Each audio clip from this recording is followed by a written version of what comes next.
baby, now we're two in one. We are two in one. When I'm away, you call on me. I call on you. Make you miss na come through. Yeah, to pick you. Cause baby, now we are two in one. Yeah, we are two in one. Oh, na na na na na. Eh, na na na na. Oh, na na na na. Eh, na na na na. Yeah, Nicky Wombali says he concentrate. Oh, baby girl, you got a hold on me. Kuku hata kidogo ndani every day. Baby, wacha mchezo, hebu come my way.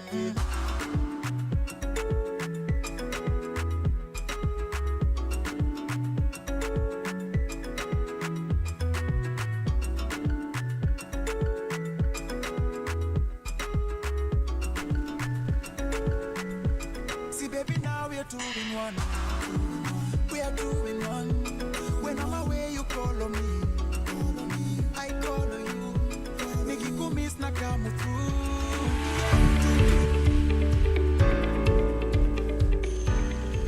Welcome to Couple Industries Limited. My name is Edwin Gadondu. I'm the value stream manager. We manufacture and produce products like maize flour, wheat flour, rice, and beverage products. So we have been very instrumental in playing this part as an industry to promote youth employment in vocational training.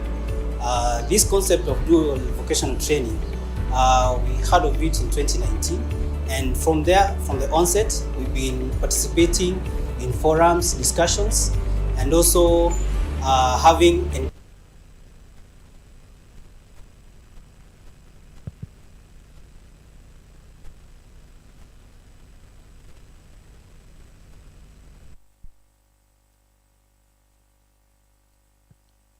All right, ladies and gentlemen, good morning.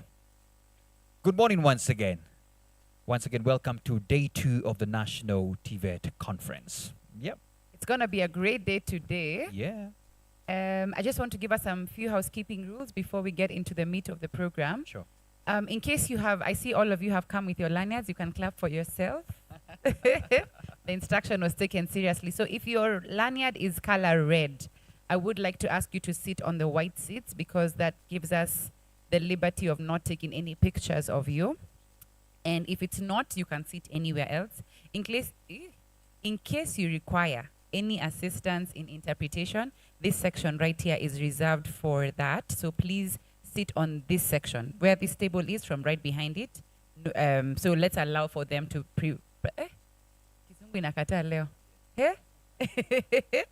Let's allow for their comfort. Is that the right word, Mina? Yes. And then also just to let you know that today is day 2. We have so many things to look forward to.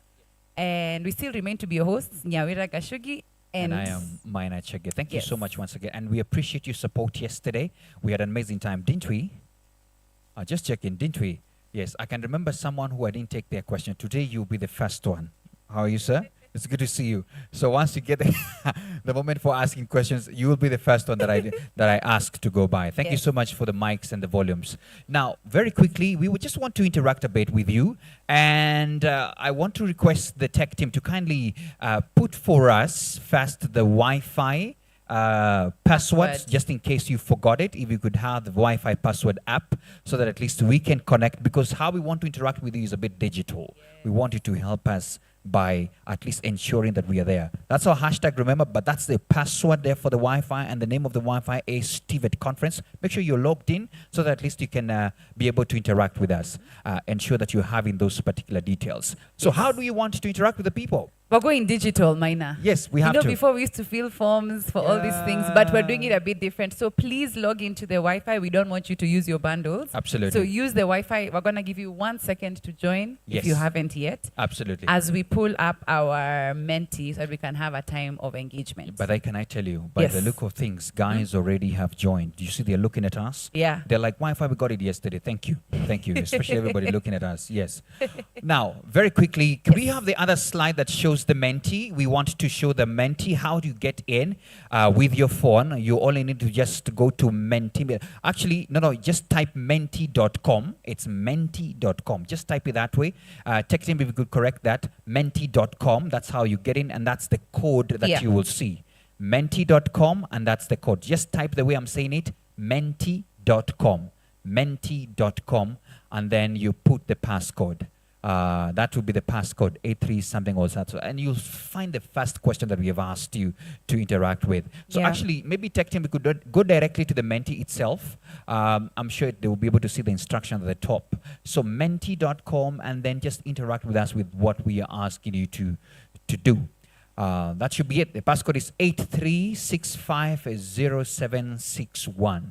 So you could go directly to the mentee tech team, then we'll be able to just see what people are saying. Yes. I'm sure some of you have already seen the question, what you're being asked. Just try as much as you can to be as active. Yeah, there you go. There you go. I think let's start with the previous question. There's a previous question, tech team. Let's go to the previous question first. Just click backwards. That should be, just go backwards to the first. Yeah, there you go. we go. Yes, that introduce yourself using an adjective And your name. For example? Happy Hannah. Yeah. All right? Yeah. Yeah. So, for example, yours would be Manid Minor. Yeah, moneyed minor. Yeah, because God has given me money. Amen. Yeah, I should say amen to that, right? So yeah. Please put out yours. It's not so serious. Some of you mmekunja uso sana. Please just answer the question. Msikarikikie simu. Watu yangu wanatufanyisha makazi zingine. But it's okay, just try. Mentee.com. Yes, and use the code right there. Use the code 83. Mentee.com. Yes, just type mentee.com. Is it there? Is it not there? Have you done mentee.com? I can see people already there. People are responding really Let quick. me shout the code. I'll shout the code again. 83650761. That's the code. That's the code. That's the code. 83650761. There we go. Thank you. There you go. Just look at it fast. Look at it there. There it is. That's the code there. Very quickly, if you haven't gotten it, there you go. Let's see. I have already seen responses coming People in. are serious. I've I seen know. funny ones. Yeah, let's go to the responses. Tech team, please. If you could give us the responses. There you go. Wow. So I see somebody who has said that they are diligent Dorothy. Wow. Diligent Dorothy. Yeah, that must be the one that was very diligent yesterday. Yeah. You're right. For sure. Yeah. Someone is saying, good morning, Kemboi Nelson. Sasa Kemboi. Kemboi, we're happy that it's a good morning. Yeah. But yako inafaa kuwa either. Haina adjective. Inafaa kuwa na adjective. This is why we laugh at this thing. There is someone who said she's excited Eva. Yeah, excited Eva, yeah. Gracious Grace. That's very much on point. Yes. We wanted an adjective that has a similar letters, starting letter like yours. But anyway, we can just flow with what we're seeing. Orderly Odera. Oh, wow. That's a good one. That's a good, yeah. Someone has said loud Carol. Carol, see us outside after this. Hey, she's loud, eh? She's loud. We need her services. There's also another one who is aggressive, Lillian. Oh, okay. Aggressive. Lillian tuko pamoja. Yeah. Here we need to understand mambo ni matatu. But let's go on. There's John. John, habari yako. Umetuachia tu hapo. John. Peaceful Clara. Clara ataki mambo. We have 26 responses. We're waiting for more 28, I think. Just flow down a bit more if we can see some more that are coming in. Oh, Samuel Momanyi. Amesema tu jina yake. Shine Samira. That's a good one. Yeah, Joyous Judith. Yes. You're right. Rosie Rosa. Yeah. Okay. Rosie, that's fine. There's also Confident David, we're happy for you. Tough Joe. Ambitious Alex. Yeah, there's a short Pasha. I don't know, short Pasha.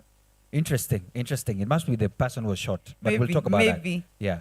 Faithful Wilfred. Jubilant Joseph. Yeah. That's a good one. That's actually jubilated. He's already jubilated. Jubilated Joseph. Yeah. Combative Frank. Who is that? Frank. No. Anyway, we're safe. Yeah. There's assertive Audrey. Oh, it's a nice one. And honest Ellie. Honest Ellie. Okay. Yeah, very Jovial good. Justus. Yeah. Also faithful Wilfred. We need faithful people. Yes. You're right. Then there's another one. Interesting. Emmanuel Motomoto. Hii life ni kujiaminia. Emmanuel Motomoto, we're happy for you. Yes. Hey, Emmanuel Motomoto. Very well. Yeah. go By the the next way, maybe we question? should have opened up the session and say, if you want your adjective to be in Swahili, it's okay. Yes, Yeah. yes. Yeah. Just for information, Nyawera can as well interpret German and French. So if you want to use that, No, I can't. It I will mean- sound like something else. the French was Kikuyu. The French is Oh, Kikuyu. sorry, no worries. Yeah. So just flow. Yeah. Grateful, Gertrude. Excellent, Hilarious yeah. Humphrey. Yeah. Awesome Austin. Charles says he's humble. Hey. Yeah, humble Charles. We also have awesome and Austin, honest Festus. What about that? Joe Juma. Joe Juma. I don't know if it's Joy or Joe. Yeah. And think it Lucky was Felix Joy. as well. We can go the next question now. Yeah, loving Lillian. So- Thank you. Yeah. Next question, please. Next Tech team. question. Let's go to the next one. The next question is... This is very important as well. What stood out for you yesterday? If you Yesterday. could just type in something that stood out for you yesterday, the light bulb moment you had yesterday. It'd be nice to have that, right? Yes. Let's see that. So just a few, like a main idea that stood out. Yeah. If you want to list them in order, that's fine, but keep it as brief as possible. Yeah. So what stood out for you yesterday? Yes. Yesterday we had amazing sessions. By the way, even as they're typing in, Yes. anything that popped up for you yesterday that you can remember? I think for me, the journey Yeah. of Tvet yesterday, Mhm. when it was shared by Professor, it was very eye-opening. There are so many things I didn't know. You're right. And I learned so much from him yesterday. So I really enjoyed the journey from way back until now. Yeah. And I think the myth was that Tvet is not new, and he demystified it so well because he shared that it was there a long time ago, and Yeah. it was now it's coming back in a different light. Can I say what stood out for me? Mm-hmm. Yesterday, just the comparison between Germany and Kenya in terms of numbers and age gap. The average age in Kenya being 19. That was quite like wow. And then number two, that we are churning close to 1 million graduates out into the job market. And then going back to Germany, and they say their average is about 47. Was it 47? Yes, I believe about 47 years old. That means, and then the ambassador said it will be 50 something in the next few. And looking at how we have such a workforce, and we need to think critically on how do we get them into the job market. And that's what we're talking about Tvet today. Yes. Absolutely. I Let's liked see. it. Let's see what are some of the things that we have seen here. What There is, stood out for you yesterday? Yeah. Someone has written Nyawira's pink suit, surely. Wewe. And you put even a laugh emoji, nione kando. I shall Wewe. flag my tailor. Huyo ni nani? Someone has also written the Yes. history of dual training by Professor. Yeah, That absolutely. was really good. That exactly was really as good. what you said. There's also about the importance of industry linkages and what we need to have. Yes. Very good, very good. There's also another one that industry-driven training is the way to go. I believe that's what you wanted to say. Tvet history, a lot of people with a Tvet history and what we've done. If you could scroll down, we have quite a number of people who have done that. Someone else has said the passion of the CS about industry. You could tell. The passion. The passion. The passion. He said The passion. finally how many times? Yeah. Six Six times. times. Yeah, because he kept remembering some things to Yeah. say. Tech team, please scroll down some more. Annette, if you could There's scroll some down more some more. We have some responses. more. Yeah. Oh, there we go. Tvet works. There you go. There you Mhm. go. There's something else about the journey as well of Tvet, the evolution, change in education sector. And then what else you've seen there? I'm seeing the Nyayo car. That The was a Nyayo. big one yesterday. Yeah. We don't Yeah. want For it in the those who midst, saw yeah. it, we salute you. You're right. You can collect pension after this meeting, isn't it? Absolutely. Yeah. Yeah. There's also something on the synthetic collaboration of Tvet players. Very good. Very good as well. Something that really stood out. That the best learning method is imitation and observation. Yes, You're that was right. a good discussion yesterday. Yeah. Have you imitated anyone? Not yet. Okay. After this conference, we can have this conversation. Okay. Yeah. No problem. Yeah, please scroll down. We have a lot of responses, about 64 people here. Wow. Let's just pick randomly some. Having the CS in the building Yeah, meant we are on we are on pack. pack with With- dual Tvet training. We're on track. Yes, we are That's on what I think track. it meant. Yes. We're on track with dual, yeah. The CS really honoring the invitation was a big thing yesterday. You're right. The commitment by our government and its partners to champion for youth skills and sustainability. Very true. Very true. Scroll some more. I think there's quite a number. We can just pick a few more. There you go. I think I can see some marching skills with certificate. Yes. Let's look at the people who do paragraphs. Maybe Yeah. they have some deeper Yeah. thing. Yeah? Which Someone paragraph have has we said the category of academic Tvet should embrace Yes. CBET training, dual training, and the skill-based training shared by the PS. Wow. Yeah. Wow. Just listen to this one. The roles of different stakeholders in achieving industry-driven skills development for youth employability stood out for them. That's a good one. That's a good one. Maybe can you scroll to the last one? Who is the last one who got in there? Just go. Wow, there were so many responses. And by the way, all these are being recorded, so don't worry. This is going to be feedback as well to the Yes. organizers of this. Wow, just post there. There was a big paragraph. Go back a bit. Go back There. a bit. Wow. The average population of Germany is 45. Well, the average population is 19. of Kenya, yes. This means that it is important to invest in the youth yeah. with employability skills for Employment. You're right. Yeah. 45 and 19. I know. Hey. That's a gap. Hey. I mean, that's an opportunity as well, It as we is, say, that it we have an is. opportunity to go as well and packed into that. And for those ones who missed, I can see so many people saying, sorry, I missed, you can pick a few things of what stood out Yeah. yesterday. The final one could be this one, that industry linkages provide opportunities for jobs, the real-time update on technological changes, innovative ideas in Juakali sector. What is the end product of our training? Still a question as well that we hope today we can answer. Yes. You're right. I And love it. maybe we need to apologize because a lot of the people in the house are people who have done theses about booklets, serious things, and we are asking them to compress One everything, word. yes, into a sentence. Did you hear the questions yesterday? Which one was Like when guys are being asked, would you share a question? This is how you Yeah. know we're in a room of scholars. No, you're right. It's like, first, before I give my question, I want to give my takeout.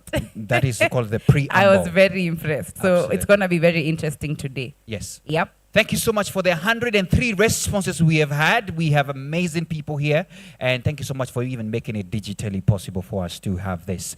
Nyawera, what do we have next now? Today we have so many panels, Yes. Maina, and Yeah. some great conversations. But I would like to also lay a lot of emphasis on the fact that that later today we would like to ask you all and encourage you all to go in groups towards the exhibition Absolutely. space. Yeah. Now, why we want you to go and see it is because there is so much being showcased there. We passed by there with Maina and we were so impressed. And so we don't want it to be a secret. So please tell your neighbor we're going to see the exhibition spaces. Tell them. Yes. Yes. Yes. Tell Just talk them. about Tell it. them with a sense Exhibition. of oomph. We have to go and see the exhibition spaces. Yes. Yes. Yeah. And by the way, Nyawera, I was there. Yeah. And I was amazed at some of the solutions they're giving us, by the Yes. way. And at some point, we'll be playing some of these videos for people to see. And just before we get into that particular Yes. panel discussion as well, we'll also play a video that just really establishes why we're here and the journey we have taken, but just after we get into that particular session. And before we even get to the panel discussion, it's important to let the people know that one of the first panel will be discussing about CBET in action. I have seen some of the comments here and what we're talking about, adapting to a change in landscape. So we are going to ensure that at least we get to understand what are the milestones we need to achieve so that we can adopt and be able to fit into the current environment and the needs that are there. So should we have the video now, or? I think we're ready for the video. Absolutely. And Yep. as they're preparing that video, I just wanted to encourage the people who are joining us online. Karibuni sana. Yes, Yes, welcome, yeah, welcome. No absolutely. distance. Yeah. And they can give us their feedback as well through the hashtag that we have displayed. It will be displayed by the tech team as well. And yesterday, you noticed the CS as well tweeted when we did a tweet and a selfie and all those kind of things. So don't worry. If the CS himself can tweet. Je wewe. Sembuse wewe. Sembuse. Sembuse is the word. Yes, if the CS can tweet, this is where you say sema sembuse. Sembuse wewe. Sembuse wewe. So please make sure you download that app, the X app. Do that. Interact with the CS as well. Let them know that even on day 2, we are doing this very well. Yes. On that note, Yes, we said that Tvet is a practical place. correct. We don't talk about theory and things to be done. Yes. Look at how beautiful the people look today. Don't they? Yes. Absolutely. That's the reason why we still have to take a selfie Absolutely. in a practical and way. you said day 2 Yes. started. Yes. If you're seated next to the same person yesterday, It's a sign for you to move. Yeah. Juu labda hiyo picha haikuenda juu ya your neighbor. So please, Yes. find a neighbor with a nice broad smile. Yes. If they're not smiling, move, run away. That's not a safe place to you be. don't have to Why is change someone the not same. smiling? But if it was the same person, walk to a different one and say, you look better today. Let me Let's take take a that selfie selfie. with you. Yes. Yes. And we have said, if the CS himself can take a selfie, Sembuse Wewe. wewe. So please, take out your phone, take that take a selfie. picture. tech team, please display for us the hashtag so that's what we're going to use. So please do that. Thank you. We like people who are very practical. Yeah. Thank you so Even much. there, I'm seeing some pictures are being taken. You can negotiate with your neighbor. If their phone type, the camera is not as clear as the other one, Yes. use the nice one. Correct. Okay? Yes, use the I nice see one. some people who are not smiling and not taking their pictures because they're scared if their phones are not safe. Please smile. I know. Yeah. Absolutely. We're also doing it. I think it should be the back. Let's try. Are they taking? Yeah, I can see someone saying, watch nitoe kofia. Yeah, toa. Toa. So that it Wakuone looks better. kabisa. So it looks better. That's a good one. Yeah. There we go. There we go. Your side. Nyawera, do you see the people who are not taking, eh? It's because they're not smiling. You can't take I a think picture of mambo ni someone who's not matatu hapo. smiling. Mambo ni matatu. Either simu ni mbaya. Kamera ilikufa. Ama anashuku neighbor wake. Ama anashuku mwenzake. Ama number 3 hakuwa amesema kwa Nairobi. I don't know. Kwanza hiyo sana sana. There you Take go. a picture. Thank you Make so sure much. you post, and the hashtag is right there. Tvet Industry linkages. Please, it's on the screen post. there. Yes. Post now. Just say day 2, say something nice, anything that stood out for you. Let the people know this is happening. Yes. Yeah, because it is important. Yeah, yep. Kindly make sure that we post the pictures. Yes. We're ready for the video now. I think the selfies are over. Yes. Ni selfies your video. I see some of you even documenting. Hi, welcome. No. Just a picture. Yes. We're ready for the video. We can play the video. Absolutely. Can we have now the video play so that at least we can let the people know the mileage we have had and what has come across. Tech team, over to you on the video.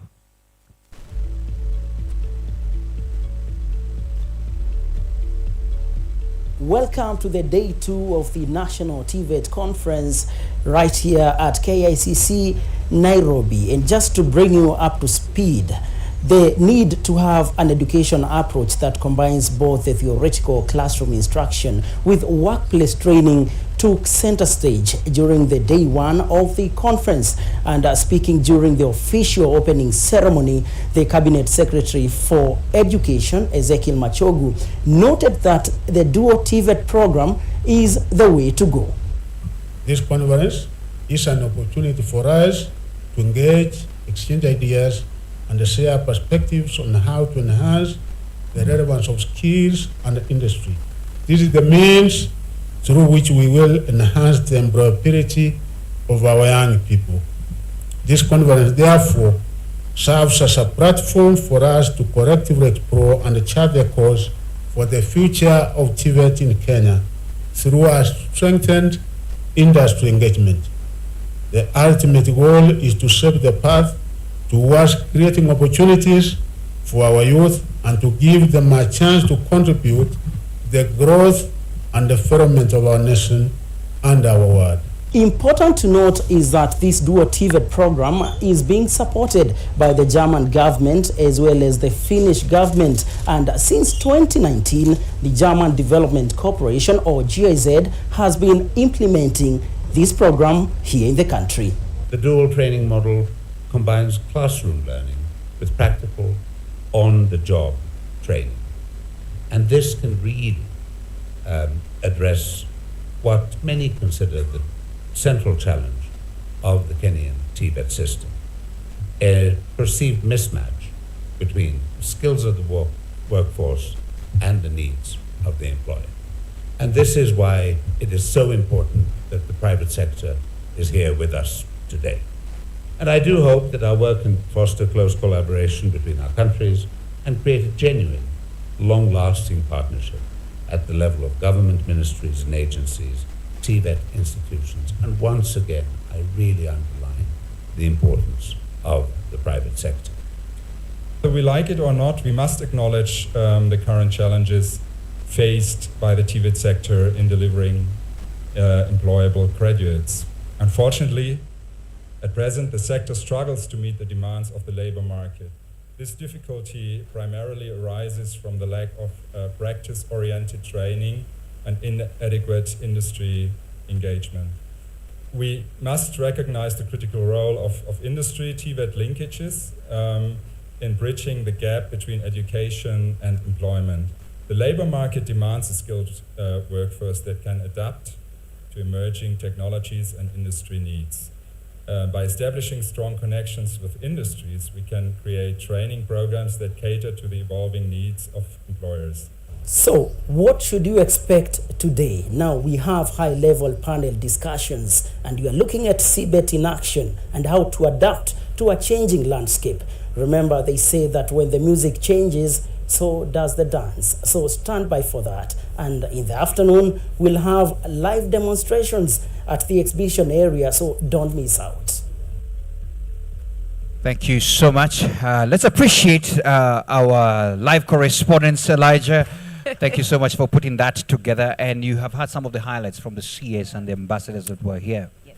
You're right. So what is next I think today? even before we go next, maybe Yeah. just to let all of you know, is that Yeah. even as you are here, there's a camera moving around and recording. Please, useke sura ya mawe sana. The video needs to look a bit happy. Yeah. So please smile when the camera comes in here. You don't be so tough. Yeah. All right? Yeah. So that everything can happen. Now, Elijah said it so well in the video that we have a conversation today about CBET in action, adapting to a changing landscape. That's an interesting conversation. We would like to ask that we pay attention to this session because after we'll allow for a few questions. And so I would like to invite the moderator who will take charge of this entire session, Mr. Tom Olango, Regional Director of Tvet. Let's appreciate him as he comes up. Makofi tafadhali as he comes. Karibu sana, Bwana Tom, to take us through the session.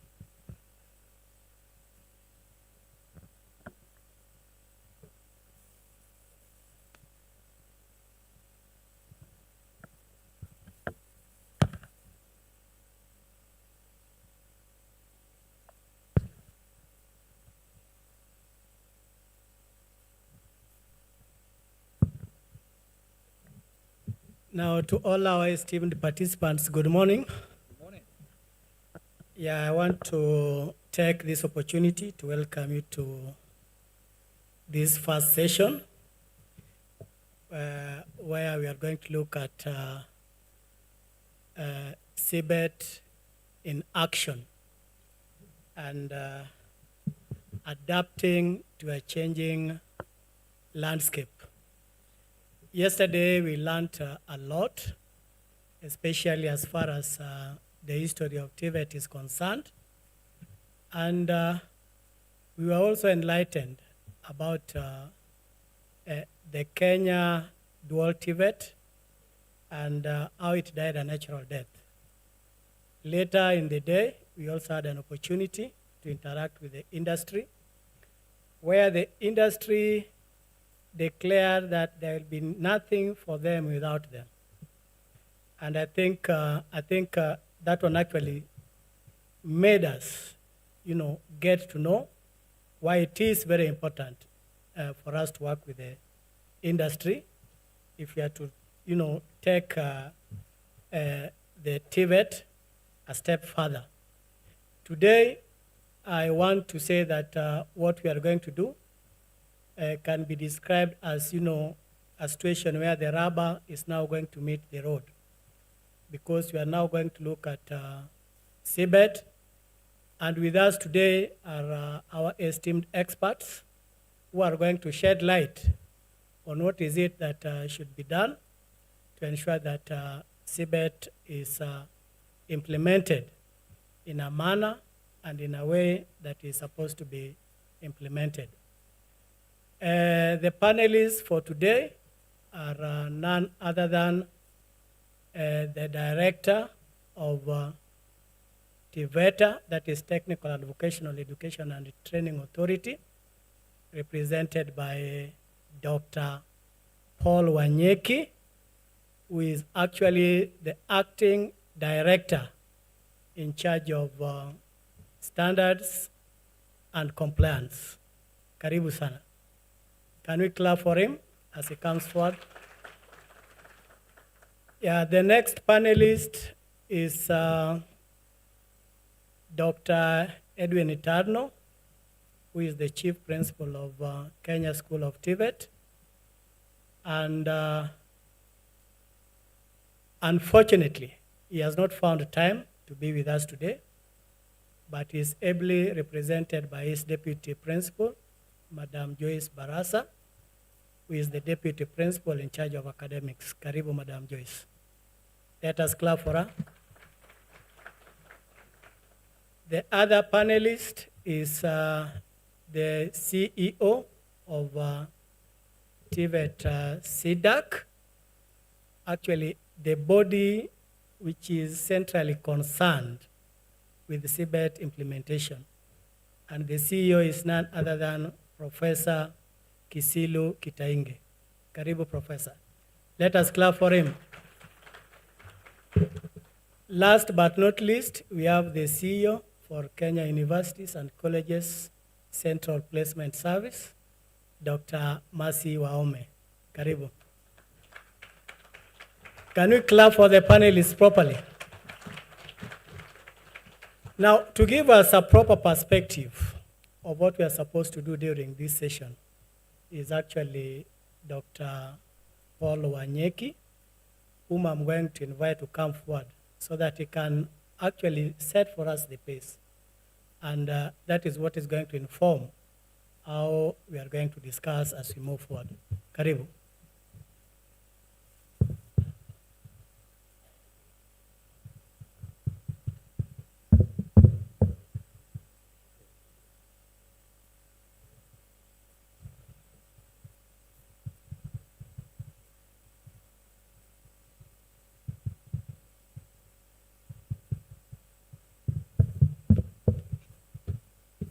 Okay, thank you very much.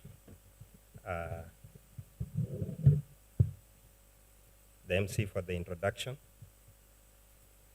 I'll be using presentation for this period. Don't know whether it's up. As you have heard, I'm representing the Director General, Tvet Authority. The reason I'm repeating that is because in most instances, people don't take me serious. But at least today, I'm not the person representing Kipkuri, so you should take him serious. Secondly, as we are waiting, in case you see me sweating, it's not because of stage fright. I hope all of you are feeling the warmth in this building. So you please excuse me. So as you have heard, I'm going to set the pace and the stage for our discussion today. And the key word today is CBET in action, but the most important word there is changing. That means we are in a transition space. When you are in a transition space, you are bound to experience a lot of teething problems here and there. However, the teething problem should not deter the kid from growing. So maybe today, most likely we'll be addressing the teething problems that we have faced since we started the implementation of CBET and coming up with the strategies and way forward of forging forward. Seems I did not get instruction clearly. Okay, good. My presentation, I'll look slightly at the policy framework. I'll look at the Presidential Working Party on Education report. I'll touch something on infrastructure, something small. I'll look at the trainers' qualification. For CBET to be successful, we need very good trainers. We also need very good curriculum design and assessment techniques to assess the CBET trainees and graduates. And also, I cannot overemphasize what have been said, the industry linkages, because it's more of training with the industry, in the industry, and we are training for the industry. And lastly, at this era and age, we can't speak about any educational system without digital transformation. Everything is going digital. Under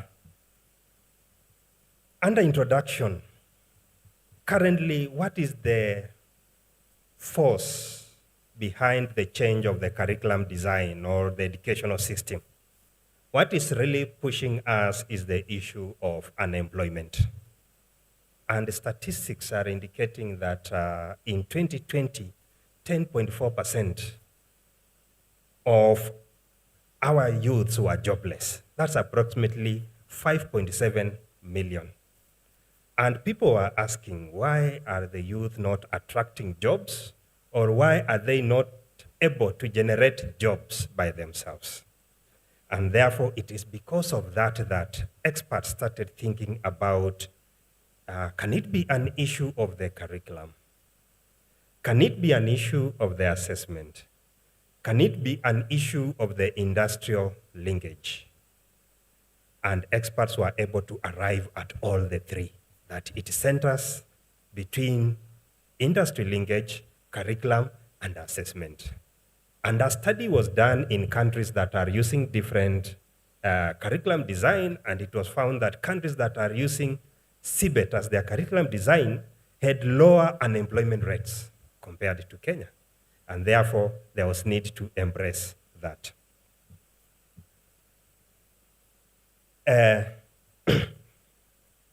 Allow me to skip that. Under legal framework, I am from the Tvet Authority, and the authority is in charge of regulating all the training that takes place in Kenya. Therefore, CBET being a form of training, therefore we are in charge of regulating. And in the process of regulating, we have to accredit the institutions to ensure that they have capacity to offer CBET. We have to approve the curricula to ensure they are good and addressing the needs of the industry. We have to license the trainers to make sure that they have the minimum qualification to be trainers. Still under the policy framework, we regulate the training in the Tvet subsector using various standards and guidelines that we have gazetted. We have gazetted over 10 standards and guidelines. However, for this CBET, the ones that are in red are the key in implementation of the CBET. The first there at the top is the trainer's qualification framework. That we have to ensure the people who are handling the trainees in our Tvet institutions are qualified. And the qualification framework states the minimum qualification for one to be a trainer, for one to be a curriculum developer, for one to be a Tvet assessor, for one to be a verifier, and one to be a monitor and evaluator. All that information is contained in that. We also have a very, very key standard that is called the CBETA standard. That is competence-based education and training and assessment standards. All of you who are preparing or developing CBET curriculum, you must use that standard. It's the one that sets the minimum standard for development of a CBET curriculum. It also guides from the process of development of occupational standards, because we know CBET curricular development commences with development of occupational standards. And when you are talking about CBET, you can't talk about CBET in isolation without mentioning recognition of prior learning. And therefore, that's why we have the recognition of prior learning, which guides recognition of skills that have acquired elsewhere without minding where it was acquired from. Because if you are training someone on CBET and someone has prerequisite knowledge on repair of engines and he wants to undertake engine technology, it might be prudent to use RPL and recognize that he has that skill and maybe exempt the trainee from undertaking units that leads to that competence. We also have the CBET assessment tools. We said assessment is key. It guides on the development of assessment tools. We also have the CBET assessment center, because assessment have to take place somewhere. So we have to verify and ascertain that the assessment centers are ready to do the assessment. Lastly, we have a very key one, National Polytechnic Standards and Guidelines. This is very important because we know National Polytechnic have a huge mandate. Key among them is to develop curricula. They develop curricula, they assess, they train, they certify. That means before one is loaded with such responsibility, then we have to make sure that the trainers, the facility, the infrastructure, the curricula are ready for such huge mandate. And that's why we have a standard and guideline that guides that process.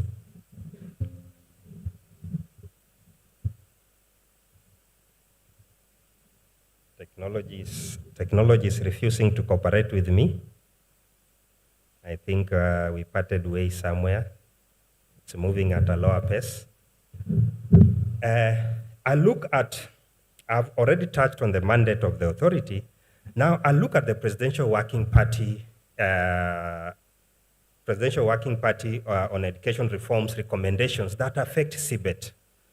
First, it is for us to be able to implement CBET effectively, we have to ensure all the players that are doing CBET are under one umbrella, so that we know what the left arm is doing, what the right arm is doing, and their key mandate was to bring all the players in Tvet under one act, and that is the Tvet Act of 2013.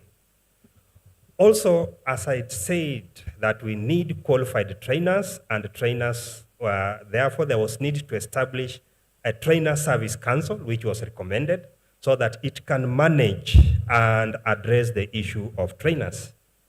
And we need to have qualified trainers too, and that's why through the Executive Order number 1 of 2022, KTTC was elevated to KS Tvet, so that they can have a broader mandate on training, preparing our trainers, and ensuring that there's continuous professional development of our trainers.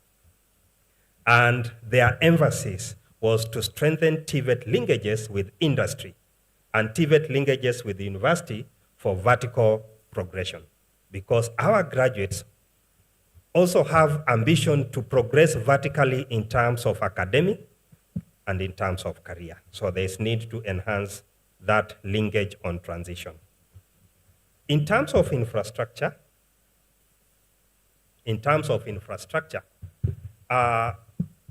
this is based on a quality audit that was done by the authority, and it has identified some positives and some areas that we need to improve when it comes to infrastructure. And what was noticeable is that we have a good number of Tvet institutions that have industrial-grade training equipment in 1 or 2 areas of specialization. You go to an institution, you find they have a state-of-the-art training equipment or industrial-grade training equipment, either in electrical, mechanical, automotive, civil, or water technology. However, it was also noted that in some few institutions, there was idle capacity of those equipment.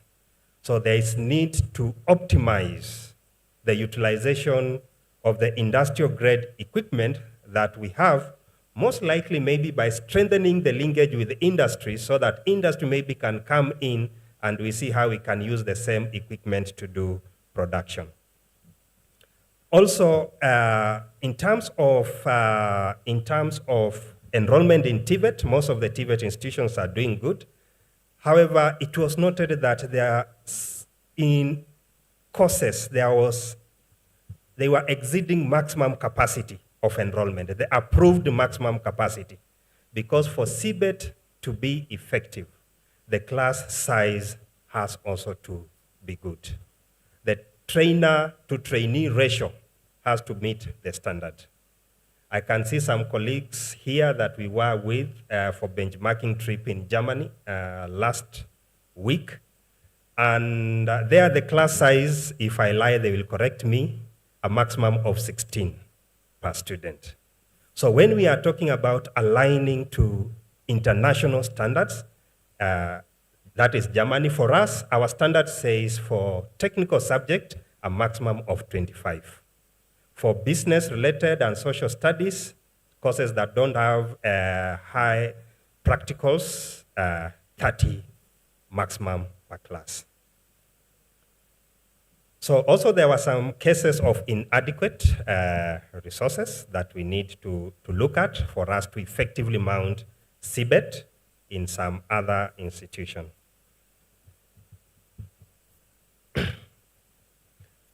There are some few areas where obsolete equipment was still being used for training, while currently we are talking about Industry 4.0 and Industry 5.0. Also, there was need to embrace that. Also, it was noted that there is a big need to embrace the idea of centers of excellence, so that if I come to Nyandarua, where the chief principals come, that the entire of Kenya knows Nyandarua is known for agriculture. That's an example. If someone is in Lokchogio and wants to do agriculture, the first option that comes to mind becomes Nyandarua because you are a center of excellence in Nyandarua. Someone else is a center of excellence in electrical engineering, and you major in that, and there's always benefit in being a center of excellence. I've already addressed the issue of trainers' qualification, so I'll not repeat it. About the issue of the ratios in CBET classrooms, and of importance that was also mentioned was that we asked trainers if they have industrial exposure. And most of the trainers indicated that the only time they had industrial exposure is when they were doing their industrial attachment, which was about 2 months to 3 months for those who are lucky. So you see, there's great need also to have a program of having our trainees to have industrial exposure. And this was a recommendation from Presidential Working Party report, where they said that there's need to have a policy on trainers' industrial attachment. That was a recommendation there. When it comes to CBET curricula, CBET curricula is a design and an approach. So it has an advantage that it's a design and an approach. So there's a CBET curricular design, and there's an approach or methodologies or methods of teaching or training CBET. So being a design, for those institutions that have gone through the development of CBET curriculum, we should prepare you in advance that it is a lengthy process, one. So you can't say you are starting CBET in automotive today and tomorrow you are mounting. So you should plan effectively because it's a lengthy process. And two, it's an expensive process because you have had, it involves industrial experts.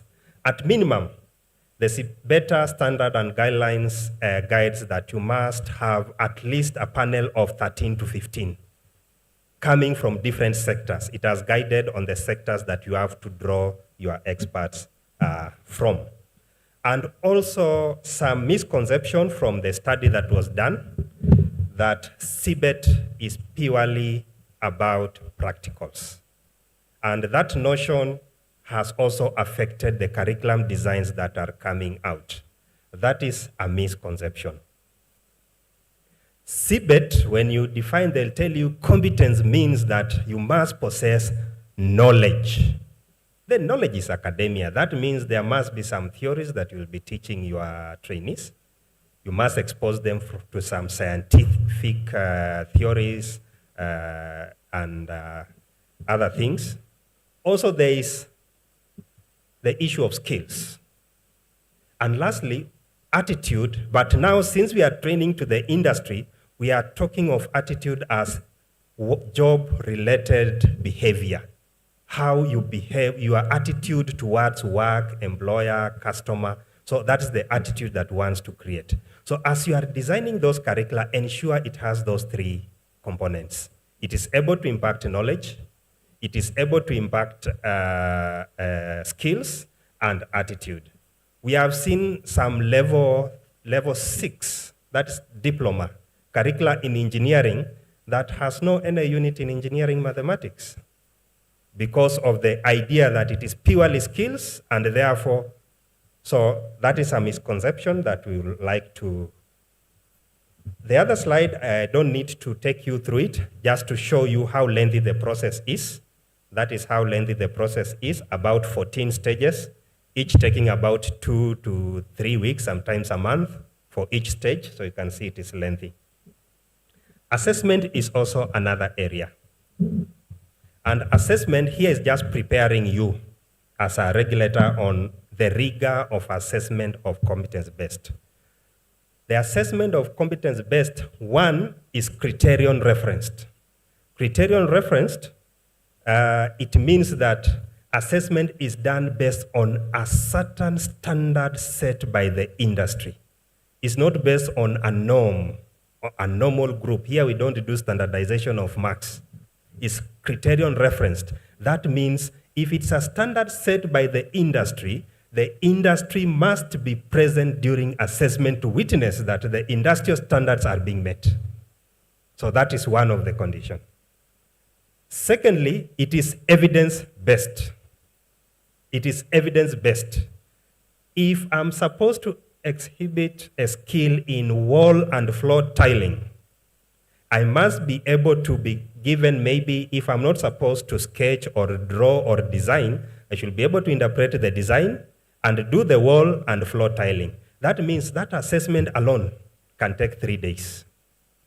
Assessment in walling and floor tiling alone can take 3 days because I have to build the wall, I have to do the floor. It is evidence-based. I have to demonstrate I have those skills. Now, suppose you are doing a level 6, which is a diploma in building and construction. And assessment of one skill is about 3 days. That means to assess the entire level, you need about 3 weeks. So that's how assessment is going to change. That's how assessment is going to change. You are talking about the changing environment. That is what we were to discuss today. So I'm just sensitizing you on how the nature of assessment is going to change from paper-based, 2 hours assessment, to an assessment that might take longer and evidence-based.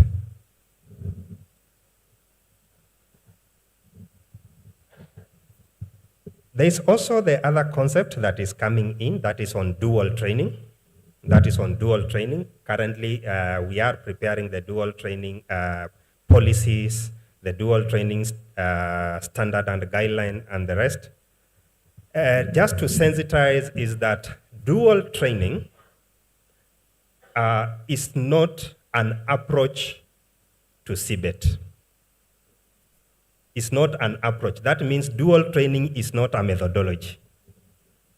Dual Tvet is also a design and an approach. The design is that it must have its own curricula. That is the curricula that will be stating what the institutions will do in training, and a training regulations or curricula that will state what the industry will do and how the assessment will be done. Who will assess what, who will train what, the qualification of the trainers, and the approach is that it takes place in 2 areas, in the Tvet institution and in the industry. So as we are also preparing, let us be alive to that it is a design and we should commence the process from developing the 2. Lastly, is on digital transformation. It is becoming increasingly expensive to acquire equipment to train in Tvet. By the time you start training, the equipment is obsolete. By the time you finish, it is not required in the market. So there is need to embrace digital skills so that where we can use now the digital application also to train. For example, you can train some elements of welding using virtual reality and augmented reality. You can do some few simulations so that you reduce your expenses on consumables by simulating some few aspects before they go to the lab. You also minimize breakages, because if you start training me through simulation, just like the way they train the pilots, aeroplane pilots, you can't trust a kurutu on the first day in a plane. So you take him or her through a simulator first when he has gained some skills. Otherwise, they will be grounding all the planes on their first day. So with that, thank you very much for listening to me.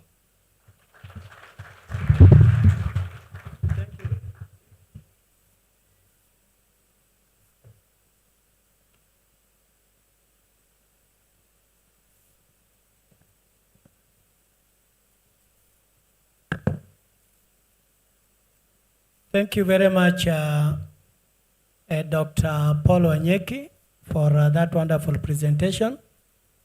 And I want to reassure you that indeed you have provided useful information in terms of factors that should be considered for effective CBET implementation.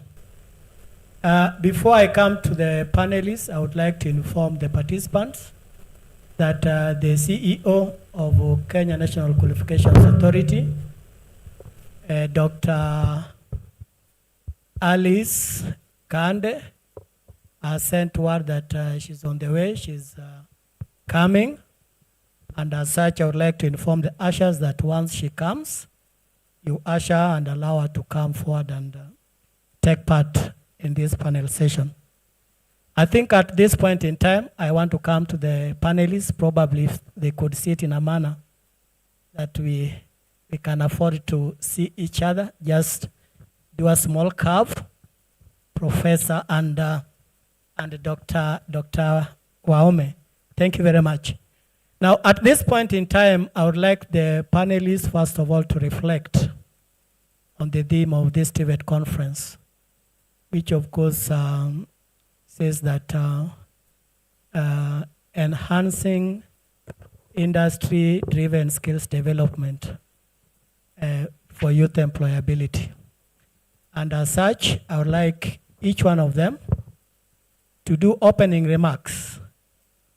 And as they do that, they try to relate the theme of the Tvet conference to what their organizations actually do. So I will start with you, Dr. Waome. What is your take about the theme of this conference? Thank you very much.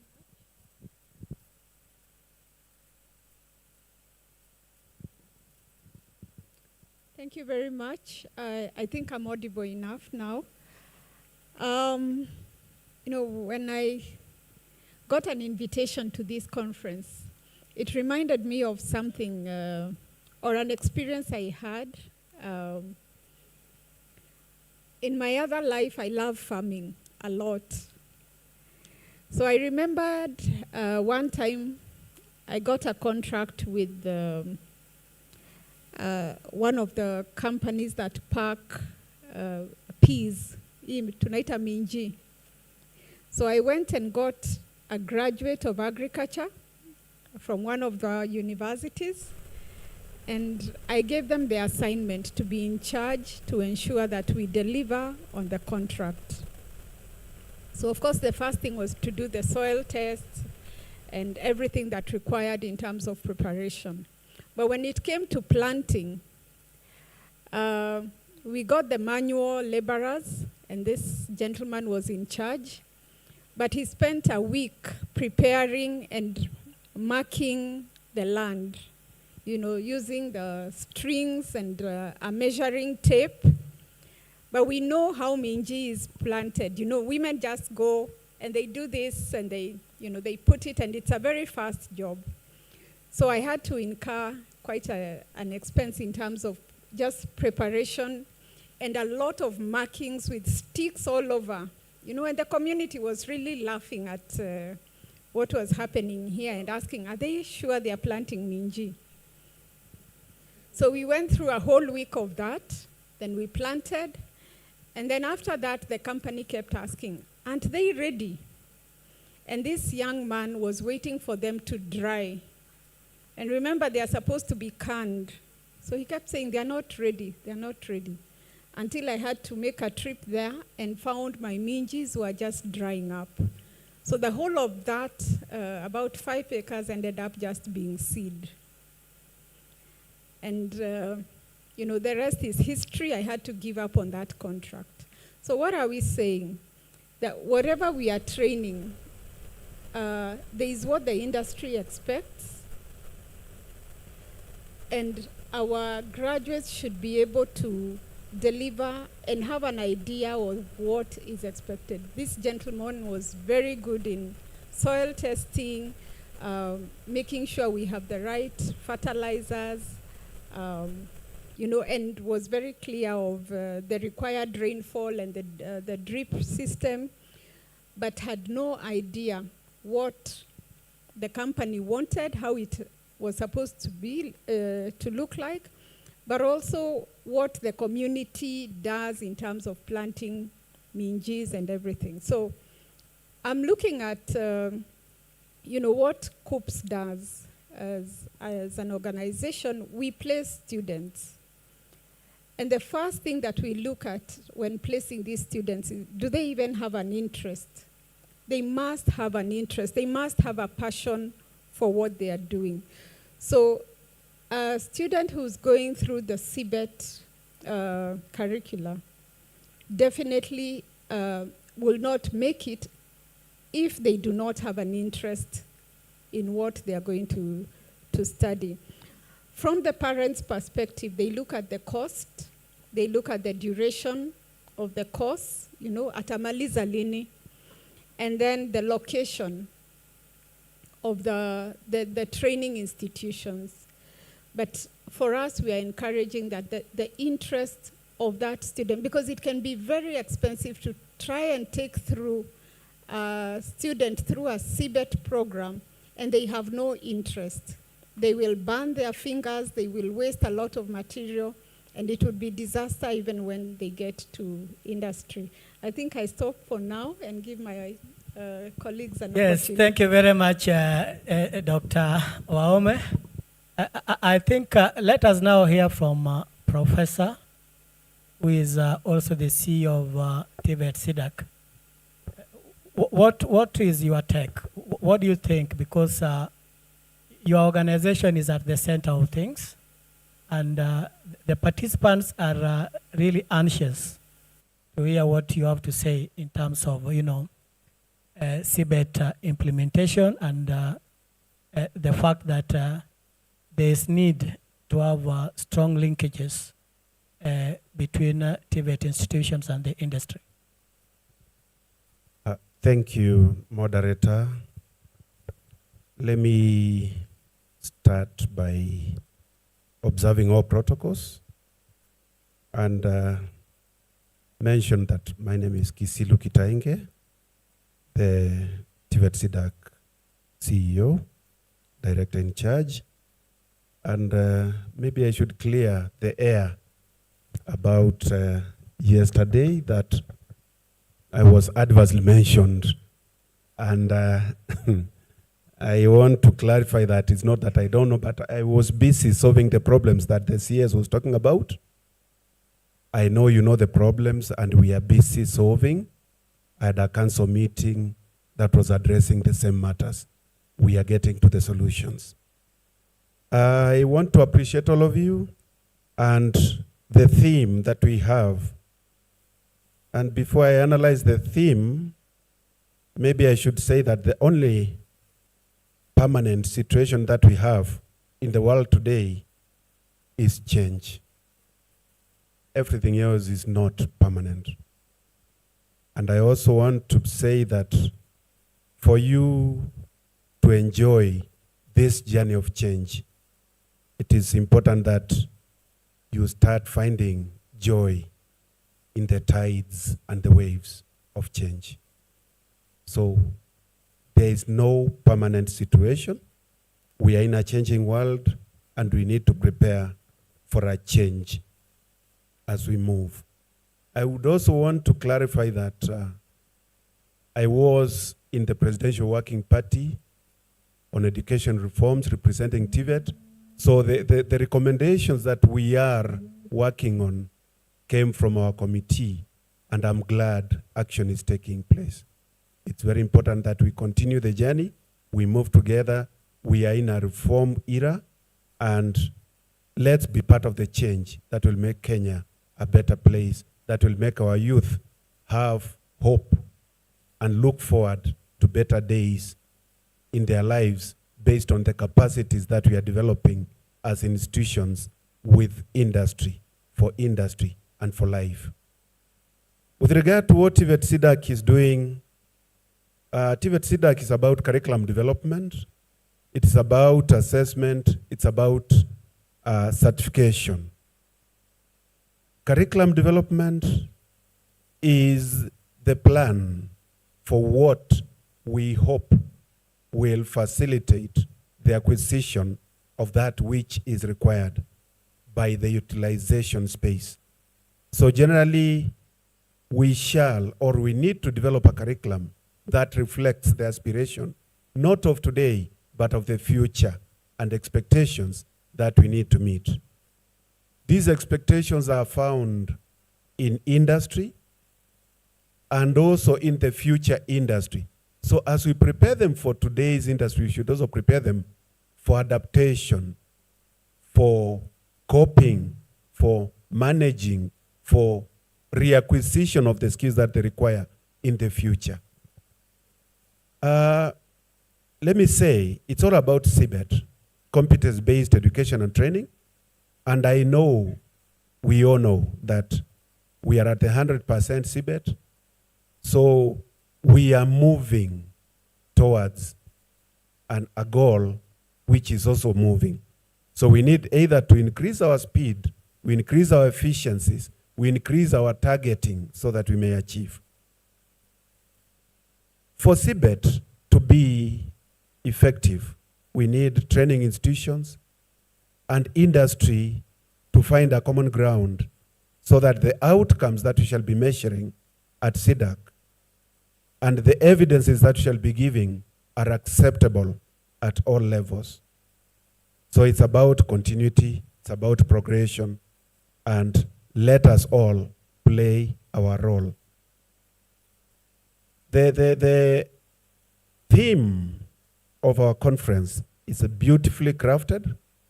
It's about enhancing industry-driven skills, development for the youth, employability.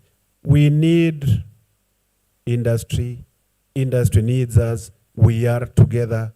So let's facilitate everybody's achievement of their potential, of their capacities, of their abilities within our spaces using the tools, the equipment, the resources that we have. Thank you so much. Thank you very much, Professor, for that wonderful highlight. I want to acknowledge the arrival of Dr. Alice Kande, who is the CEO of Kenya National Qualifications Authority. Dr. Feel free and step forward so that you can be part of the team.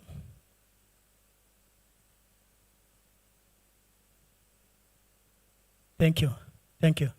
Let me also take this opportunity also to acknowledge the presence of the Director of Technical Education, Dr. Mesha Kopura, who has also arrived. Dr. Feel at home. To Dr. Kande, we are aware that we should give you time to, refresh. Unfortunately, time is not on our side.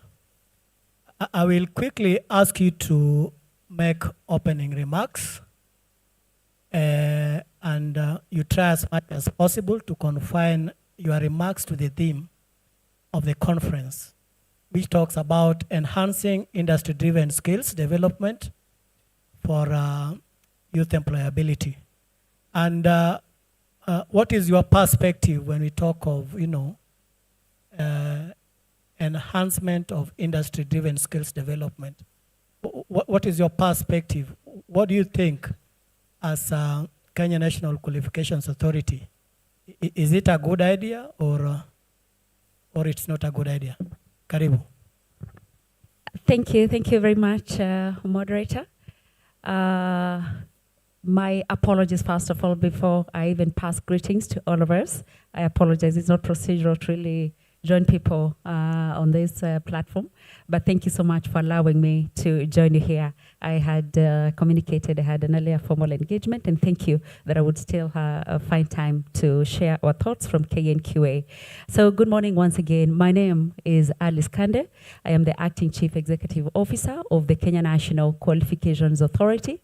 KNQA is an agency under the Ministry of Education, State Department for Tvet, but our role basically cuts across from basic to the highest level of education and training, that is doctorate, because our role generally is to ensure that we have harmonizing education and training in this country, and specifically on matters qualifications. For a long time, we know this country has been very passionate about having qualifications that speak to the labor market needs. And so the conversation that we're having this week really rhymes with what exactly we are progressing at the authority, because we want to make sure that all these qualifications that we're getting from any institution that has a mandate to train, assess, award, or even craft a curricula, it is something that speaks to what is relevant.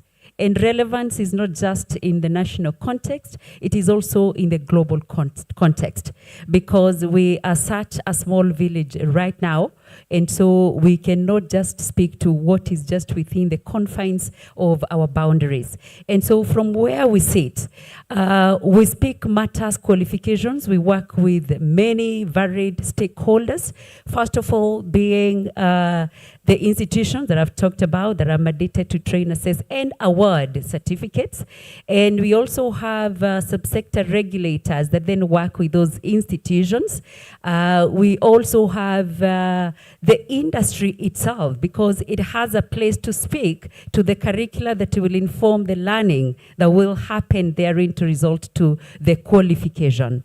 And when we speak about implementing the Kenya National Qualifications Framework, and that is where the issue of industry-driven skills come in. As a country, we have 3 pathways that an individual can take advantage of in terms of climbing and getting certifications. We have what we have always known as the formal academic pathway, that I believe most of us have gone through it with credible qualifications through it. But of course, we also know emerging issues that have come along, and we know there are people who exit from the formal pathway, either willingly or unwillingly. They find themselves in maybe the labor market, and while they're there, they learn something, they acquire a skill, a competence. And the framework, what it does is that it provides those people with an opportunity as well to be assessed and certified and given a certificate that would also be mapped in the framework. And so we also have a pathway that recognizes skills acquired in any other form of learning. We also have the Tvet pathway, where we're saying if one is not able to go directly from Form 4 currently to university, we have the Tvet pathway. So we are grateful because the country, we're quite open-minded, and that is what leads us to even having this kind of a platform we're having today, because it speaks to all of us, stakeholders who have a critical place to play in shaping our education and trainings, to speak to what we would expect of qualifications, of skills that are relevant today and anticipation of the skills tomorrow. And so our place comes in ensuring that these skills that we want to make visible through the National Qualifications Framework are skills that have the breadth of the industry. They have a breadth of experts in the various sectors. And confidently then we can say that the certificate I have today, if it is mapped at level 6, which is a diploma, I can confidently go with it outside this country and be given, get an opportunity where that certificate is recognized for that learning outcome that I am able to demonstrate. And so we're glad that we're getting out of this closed scenario of just the classroom kind of learning, but appreciating that we have other forms of learning, a way that we can appreciate these skills so that we are able to really, especially addressing our youth, they get opportunities that are really out there for them. So for us, we're grateful to engage in this conversation, and we really look forward to reshaping and embracing the reforms that we've been really talking about in ensuring that we really give people an opportunity for the skills and the competencies that they have to be so relevant, and so that they can take advantage of them, and also the employers can also appreciate that which the individuals take to the labor market. Thank you so much. Thank you very much. Thank you very much, Daktari. Now we come to Madam Joyce Barasa, who is representing the CEO of Kenya School of Tvet, Dr. Tarno. And Madam Barasa,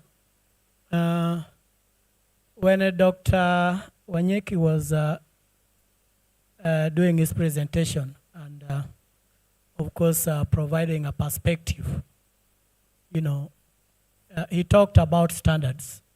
And one of the standards that he cited actually related to trainers. And that one now brings to the fore the fact that the trainers should actually be retooled. And we are aware that one of the functions of the Kenya School of Tvet is actually to help in retooling trainers so that they are competent enough in terms of, curriculum delivery for the CBET. From where you sit, and given that you are representing Dr. Tano, what would you say about Kenya School of Tvet? And what is the nexus in terms of functions between the Kenya School of Tvet and, the implementation of CBET? Over to you. Thank you. Thank you so much, Mr. Tom Olang. Good morning, everyone. Kenya School of Tvet, I know you know it has been there for a long time, and we have been concentrating on training of trainers for Tvet institutions. But our mandate was recently expanded, and now, besides training the Tvet trainers, we are also carrying out continuous professional development for all Tvet practitioners. And these are very crucial aspects of CBET implementation, because as already pointed out by our first presenter, Dr. Wanyeki, the quality of the trainer is very crucial in the success of any training program. And therefore, Kenya School of Tvet sits in a very special place where we are the ones who are preparing the trainers for CBET implementation. As I speak now, we have rolled out a program of CBET delivery methodologies, and we have been able to train 2,575 trainers from the national Tvets. That is about 99.2% of all the national Tvets. They've all been trained on CBET implementation using the learner-centered approaches. And therefore, we know that going forward is going to be easier. I think it has been an issue where there's a time teachers were like, why do you want us to deliver this, this curriculum, and yet we don't know how to do it? So now there will be no such excuse, because already we have them prepared for that. We are continuing to do the same. We are now moving on to the newly upgraded polytechnics, upgraded Tvets to national polytechnics. We have 13 of them. We are soon starting to roll out the same training to them so that they can also have the competencies on how to deliver CBET implementation. So far, that is what Kenya School of Tvet is doing. Thank you very much. But probably you can also shed light that as you do whatever you're doing, how are you involving the industry? How are you involving the private sector? Because that is the $1 million question here.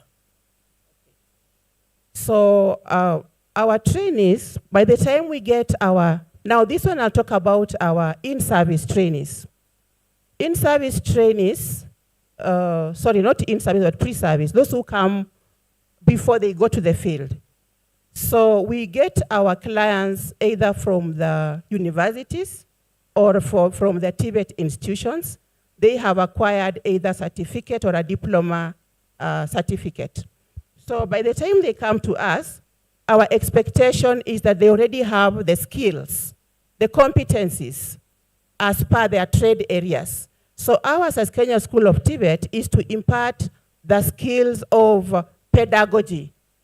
However, we realize that in most cases when they come to us, they don't have all that is required. Most of these trainees are not even able to identify some of the equipment in the workshops. They are not even able to name some of the parts.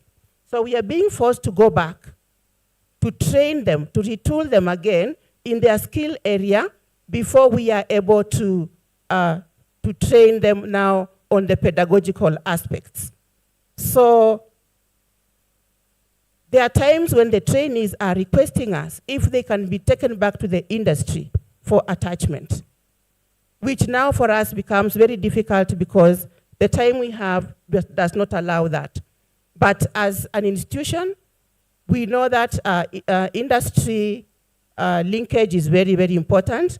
And so our trainees, before they finish their pedagogical training, we have to attach them to our industry. And our industry for us is the Tvet institutions, because they are going out there to deliver whatever skills we have imparted in them as trainers. So we attach them for one full term for the industry, so that they can be able, by the time now they are being absorbed in the real job market, already they have experienced what there is in the industry. So we are trusting that the universities and the Tvet institutions will also play their role by ensuring that the trainees they pass to us are fully qualified with the requisite skills to enable us now to impart the training skills.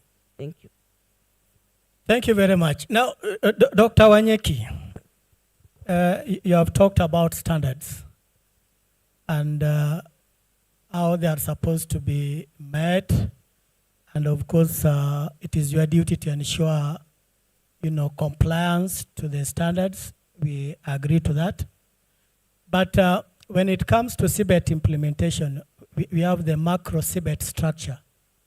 And under the macro CBET structure, we talk of the industry. We also talk of the policy wing, and we also talk of the regulator. From where you sit, do you think that these stakeholders have begun walking this journey together? Or there could be lapses? What is your feeling? Are you satisfied that this journey, we have begun it together? Okay, thank you very much. As I'd mentioned earlier, I come from the Tvet Authority. Tvet Authority is a body or an agency that was established by the Tvet Act, and it started its operation in around 2014. So in brief, in one sentence, our mandate involves regulating training in the country by promoting access, equity, quality, and relevance of training.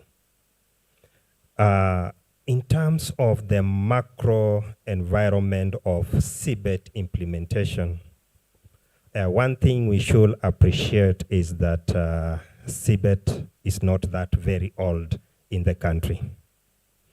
So for a start, I can say from where the authority sits is that we are doing well by setting the general and umbrella framework for the implementation of CBET.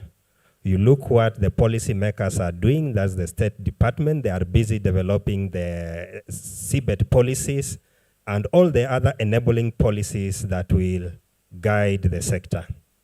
And equally on our part, we are busy interpreting those policies into standards and guidelines. That's why you see we have been able already to develop various standards and guidelines. They are based on the policies that have already been developed by the policy makers.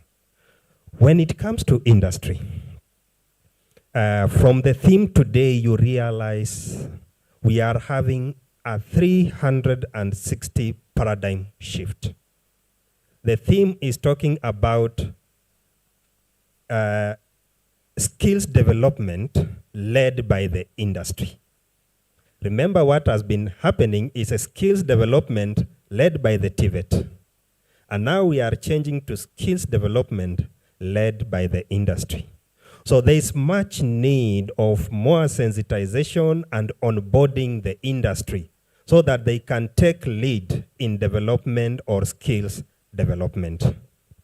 For example, in the Tvet Act, in the formation of the boards of institutions and councils, there is a requirement that the industry must be represented. So it is important that while we are selecting and identifying our boards and councils, to ensure we have strong industrial representation at that level so that we are able to bring or on board the industry and have them buy in this concept of leading skills development. Also, there's industrial attachment. Our trainees proceed to the industry for attachment, and now we are talking about dual vocational education and training, which a good percentage, either 50-50, 30-70, will be taking place in the industry. It has some expense from the industry part. It has some requirement that the industry has to meet. Now we have to onboard and show them the importance of them boarding this train of skills development so that they will spend less in retraining their trainers once they graduate during the induction process. So I can say for now, we are working quite closely in coming up with the same, but it is very important to put more effort, especially now, since we are talking about industry training. It's very important as stakeholders in the Tvet sector to think about strongly onboarding the National Chamber of Industry and Commerce in Kenya. Thank you. Now, yesterday during a session for the industry, they were very categorical. And they said that nothing for them without them. I would like you to react to that statement, but maybe not now. You think through, and you'll give us your feeling, on what should actually be done to ensure that their feeling is captured as we continue to implement CBET. Now, I'll go straight to Dr. Mercy Wahome and ask her, why CBET? Why should we talk of, CBET? According to the sub-theme of this session, we are talking of a changing landscape. It therefore means that we had a previous landscape, and of course there's a present landscape, and probably there'll also be a future landscape for the Tvets. So from where you sit, why do we require CBET? And probably as you give your answer, you try to relate it as much as, to the present landscape, and why is it that it was not there in the previous landscape? Thank you very much. Like we have seen, not just in the Tvet sector, also in the primary basic education, we are having a lot of reforms in the country in terms of how we are engaging learners. So I think in terms of why CBET, we need to move to be able to address contemporary issues. As we impact knowledge, we also need to ensure that this knowledge is helping us solve the actual issues that we are facing as a community. Education is not important if it ends at the knowledge level and does not translate into solving contemporary issues. So for me, that is very important. It has to be relevant, and that's why there has to be a link with industry. If there is no relevance, if a student who comes out of the training cannot address issues that are, the industry wants to deal with. If we are training them, for example, like you say, with equipment that is obsolete, then it is not relevant. So the match between industry and training through CBET therefore becomes very, very important. I think learning has to be interesting, moving from just examining them, how much they can recall. We know the education system has been examining more on recall. And now we are talking of the actual skills. And that's why we heard of the assessment taking 3 days, because It means we are engaging all the senses of the learner, what they can see, what they can hear, what they can smell, being able to touch and actually do it practically, and in some cases even taste if they are in the hospitality industry. So we are seeing a paradigm shift from just recall to actual engagement, which actually makes a human being what they are to be able to be useful in society. There is also the mention that Dr. Wanyeki talked about.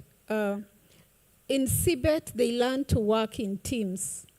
They learn to engage with industry and learn other skills other than just the core competencies that they need to acquire. The soft skills, getting to work early, on time, how they dress for the particular job that they are doing. So it actually forms a whole person rather than the kind of graduates that we have been churning out who are very well knowledgeable but cannot practice. And I think Madam Baraza brought it out very clearly, where we are having trainers who are not even able to, they're not familiar and they even need to be retrained before they can even handle students. I think for me what is the most important thing is the relevance to the contemporary world. Thank you. Thank you very much, Dr. Wahome.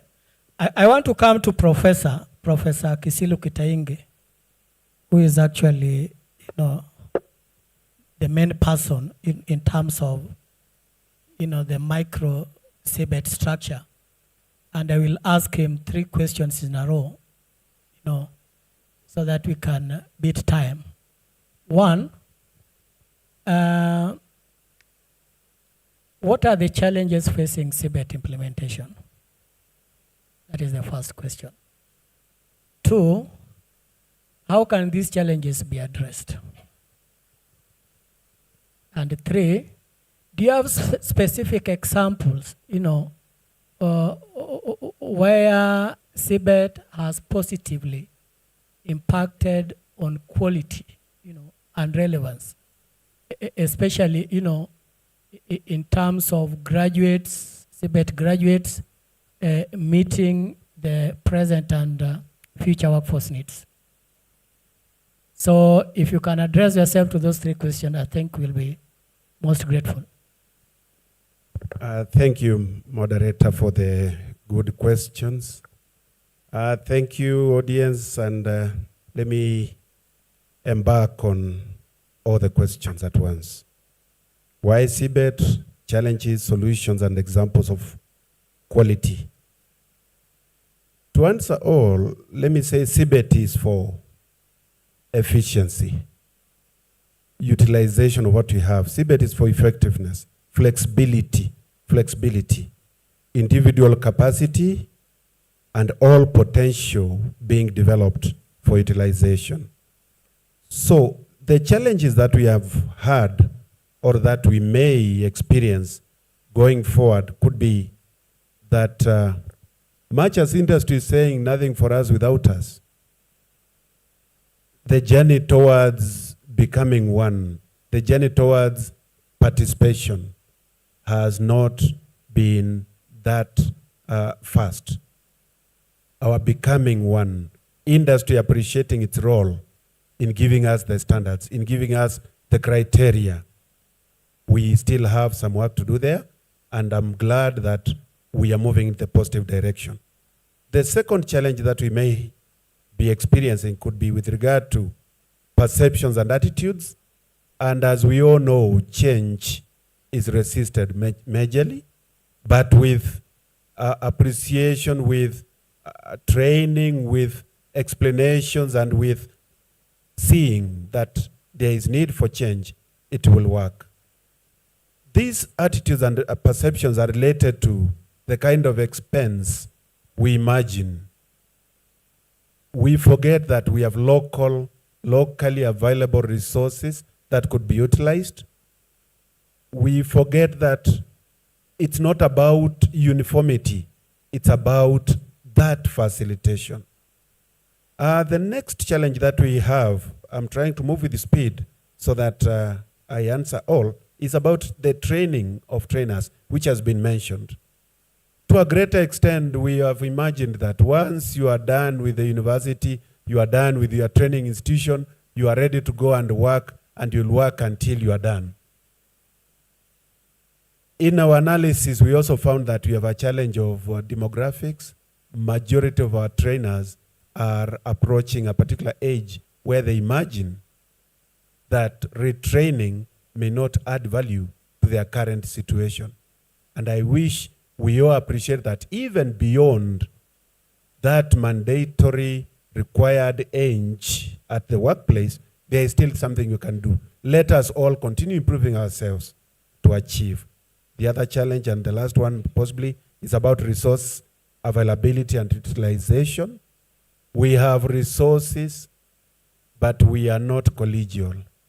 We have resources, but we are not willing to change. We have resources, but we are not utilizing at 100% capacity. I wish we could borrow from industry that we have 3 shifts, 7 to 3, 3 to 11, 11 to 7. Why do we keep our machines locked in the workshops for 3/4 of that time? What do we achieve?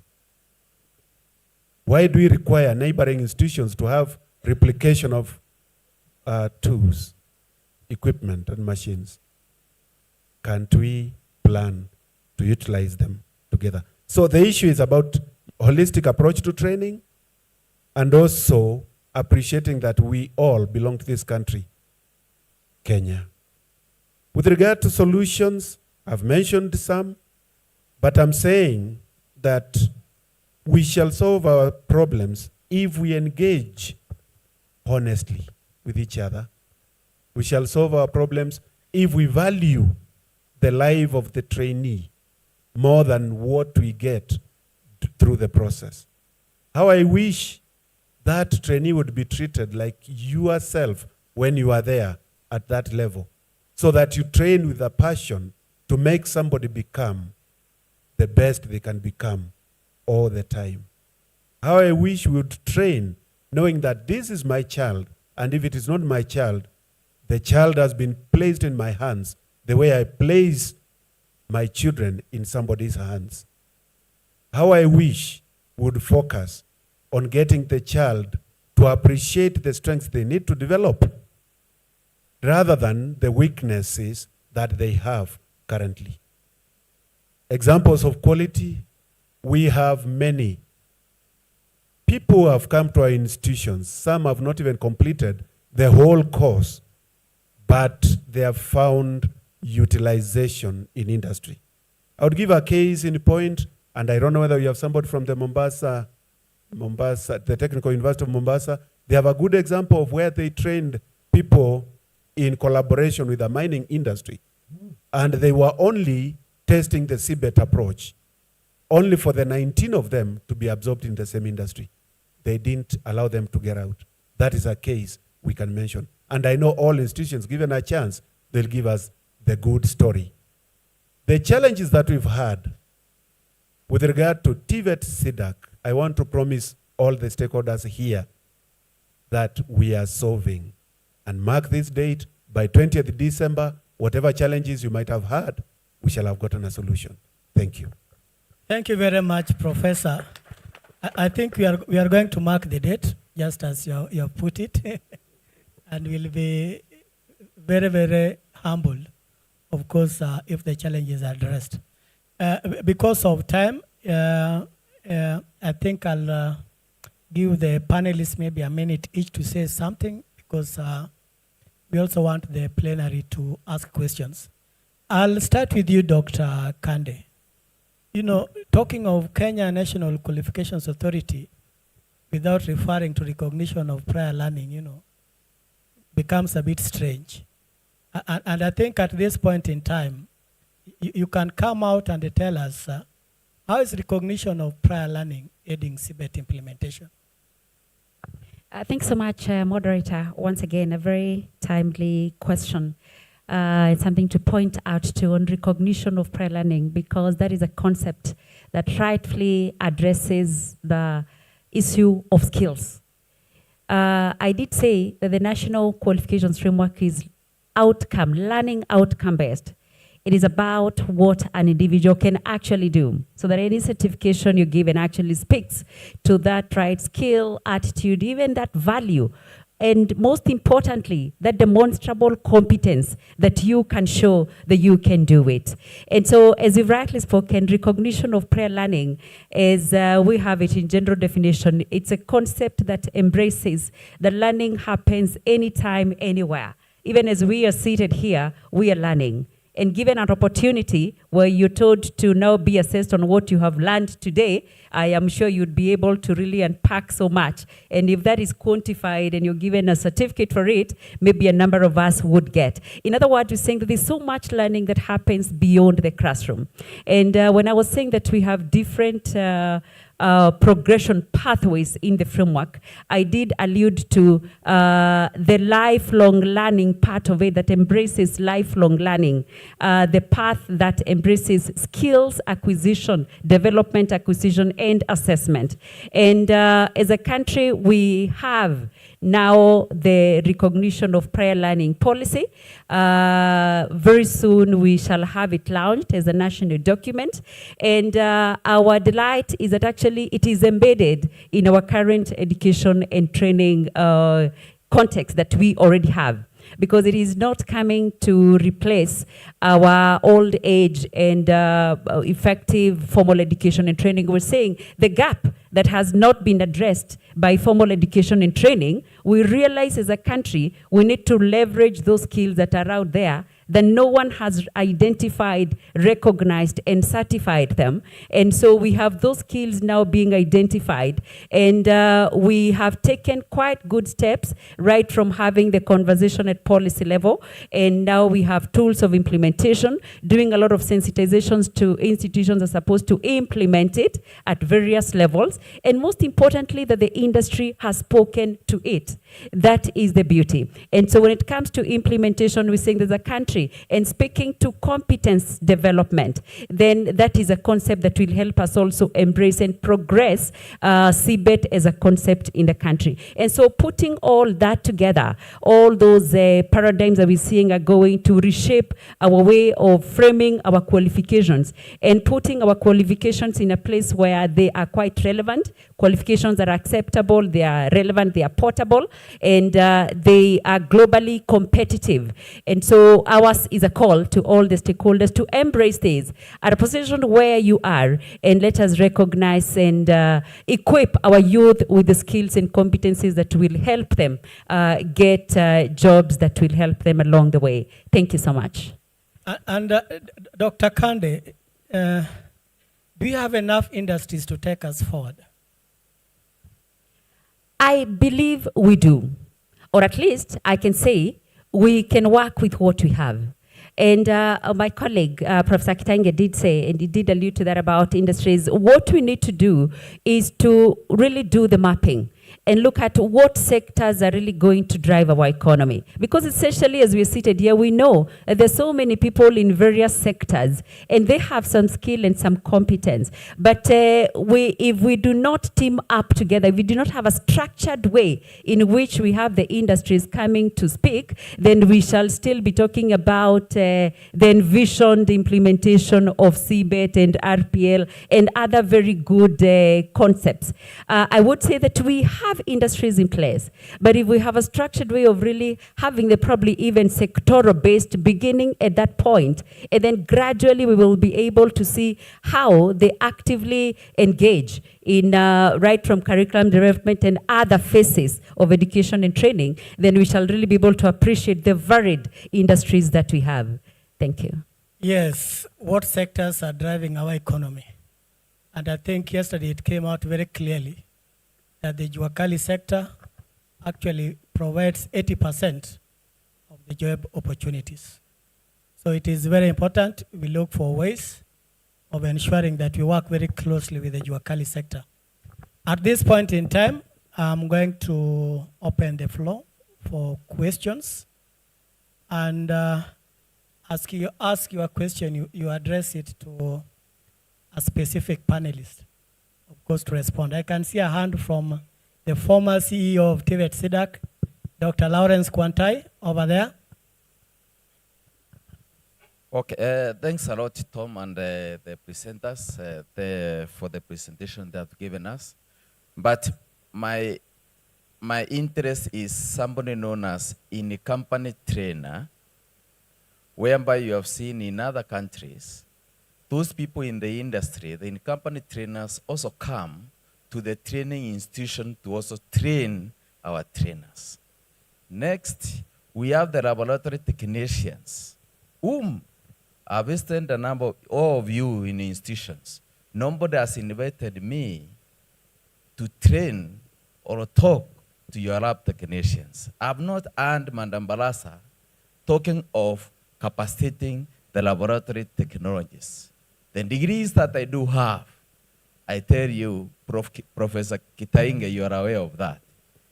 The lab technicians are the people who can deliver, can help us deliver what we are calling dual training. Now the question is, for the Tvet, have you developed the standards for the in-company trainers and laboratory technologists and technicians? Do we have them? Then, Professor Kitainge, in the Presidential Working Committee, are you visioning to have even our laboratory technicians also being part of the Trainer Service Council so that they are also recognized, they are paid, they are trained as expected? Thank you. Thank you very much. Thank you very much. Thank you very much, Dr. Lawrence Kwantai. The principal of Nyandarua National Polytechnic is here.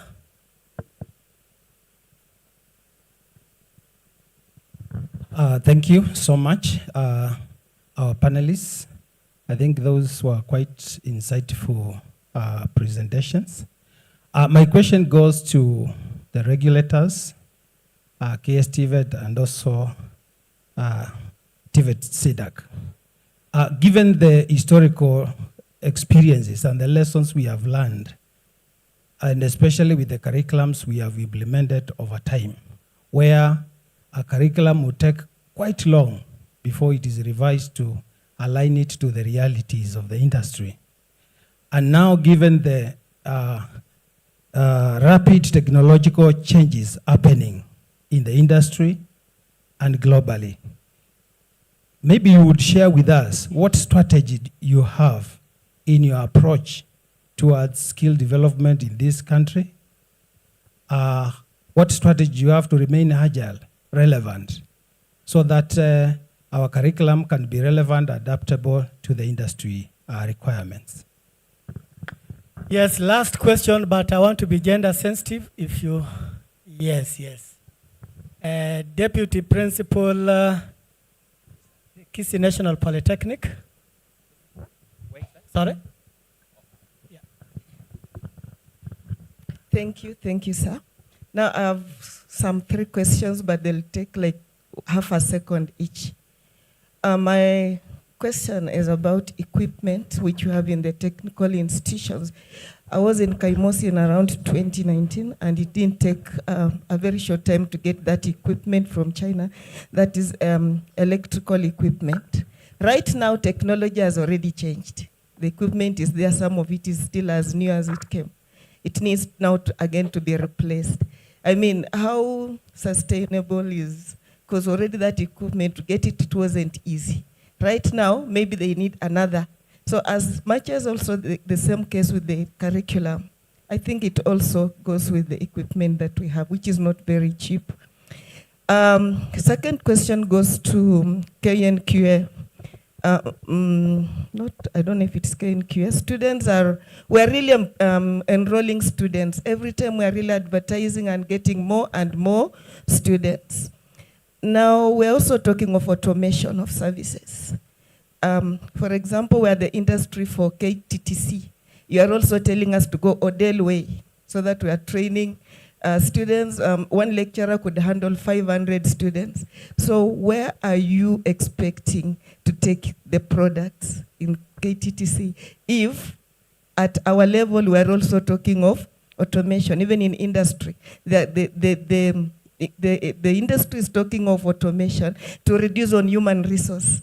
Because if there's a work which was being done by 20 people, now when we go to automation, you'll get that we may need to lay out, and that's what has been happening. Remember, we're continuing to enroll in the Tvet institutions. Number 3, now KNQA, about upgrading the certificates. If I did something 2 years ago, I was given a certificate, I was certified. Technology has changed. So are we also going to bring back the same people on board so that they keep upgrading and the certificate is still being awarded every other time? Or how are we going to manage that? So that now, another question about KNQA, we have qualifications. I read the newspapers. We just get adverts up to now talking of diploma in this, certificate in this. Are you going to incorporate about CBET level 6, whatever, level whatever in the adverts? Because we are training students who are not seeing that in the job market. The Federation of Kenya they are not here today, but I needed to ask them whether they have ever heard about level 6, level 3. How are we bringing them on board? I think, let me stop you there. No, just the last one to our director. I wanted to ask yesterday, I was not given a chance. To our director, Tvet, sir, with all due respect. You told us yesterday to involve our trainees in contracts. If we are doing a building, we need to involve our trainees to take part. These contracts are given to contractors. Contractors are in business. And they are moving with the time because they are paying. Now, when we tell them kindly involve our trainers, we really get a hard time. Most of them are not accepting. Now, the question is, we also feel bad that we are training students in building and electrical, and when we have a building, they are not able to take part. The reason being the procurement laws. We are not able to compete because you'll get somewhere, you need to have this amount of money, you need to do this, to do this. We are not able to compete. Is there anything in the policy that you are doing in the directorate that will favor these Tvet institutions? They have a building to do or electrical works that they are favored so that they are given a priority. Thank you very much. Thank you. Now, in the interest of time, so that we don't disrupt subsequent programs, I would request that you give the panelists time to respond, and I will require each panelist not to take more than a minute, because taking more than a minute would mean that you are disrupting, subsequent programs. And I think, just as I said, this is where the rubber meets the road, and that is why, as you can see, we have so many questions. But nevertheless, let us make do with whatever is there. Principal, I hope it is not a burning question. Is it burning? Okay, let us hear from him, please. So that I know where he comes from. He comes from very far. And it will be unfair if at all we don't give him chance. Thank you, Bwana Tom. My name is Rotich, Principal Isamis Technical.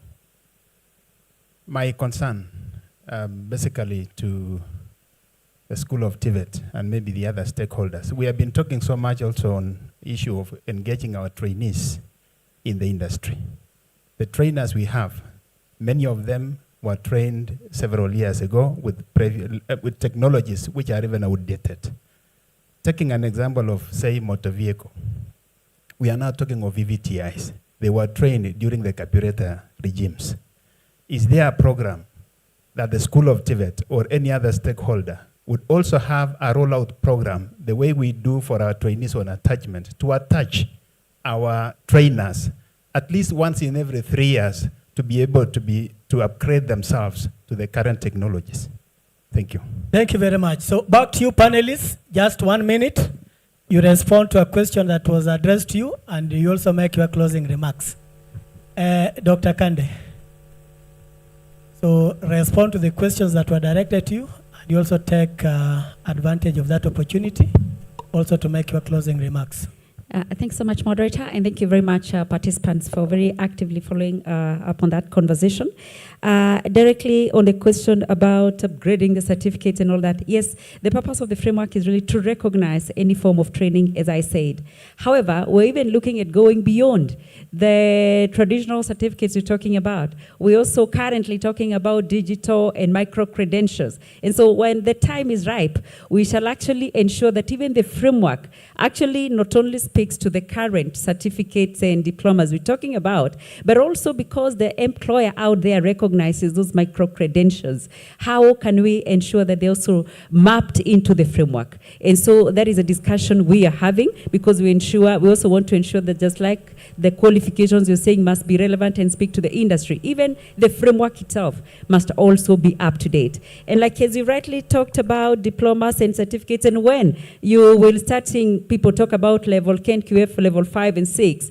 In fact, right now as you talk about diploma, you should be talking about KNQF level 6, because basically that is what we are implementing. What we're doing right now is very targeted and deliberate awareness creation, so that even the employers themselves, if you're putting out an advert, when you're requiring someone to present a diploma, it is what is actually required in the learning description of level 6 as per the National Qualifications Framework. We already have employers who are up to date on that, and we want to believe as we get people to really embrace the changes that are there, because KNQF is one of the reforms that had been envisaged for a long time, and since it is there, we believe that it will be fully embraced. On our end, we'll make sure that we do a lot of sensitization. In fact, right now, we have a number of employers really bringing their certificates for alignment to the framework.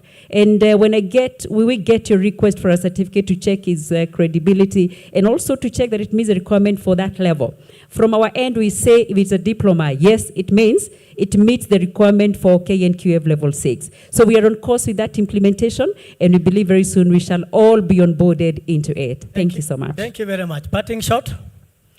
Yes, let us all take our course. As rightly we have had this discussion the last couple of days, I believe that we shall all take our position in ensuring that we embrace competence development, because I believe we all have what it takes. We have people who are waiting to take advantage of recognition of that competence, or to enable them go through their competence to be appreciated and acknowledged, trained and certified. So let us make sure that we understand our place, and make sure that we implement these policies that we're really having, because they are good for the country. Looking at what other developed countries have gone along the way, Germany, Austria, Switzerland, we are in the right path. We will just take our position. We may not rightly just jump to where they are, but I believe we're in rightful position, and very soon we shall see the fruits of this. Thank you very much, Dr. Kande. Dr. Wanyeki, nothing for us without us. Plus parting shot. Okay, thank you. I thought you had forgotten that question, so you caught me offside. Nothing for us without us is a statement that will always come from the industry, because their core business is generating money. And for them to come, there must be value for money. And they can't get value for money if they are not involved. So the idea is to have the industry involved in every step that we are taking. Not only when we have finished developing the curriculum, the student is there already in school, is when you say, oh, we need the industry. It will be led for them. That's why they are saying nothing for us without us. So we need to onboard them at an early stage and show them the value. Quickly on the few questions that they were asked, in-company trainer is a terminology synonymous with dual vet.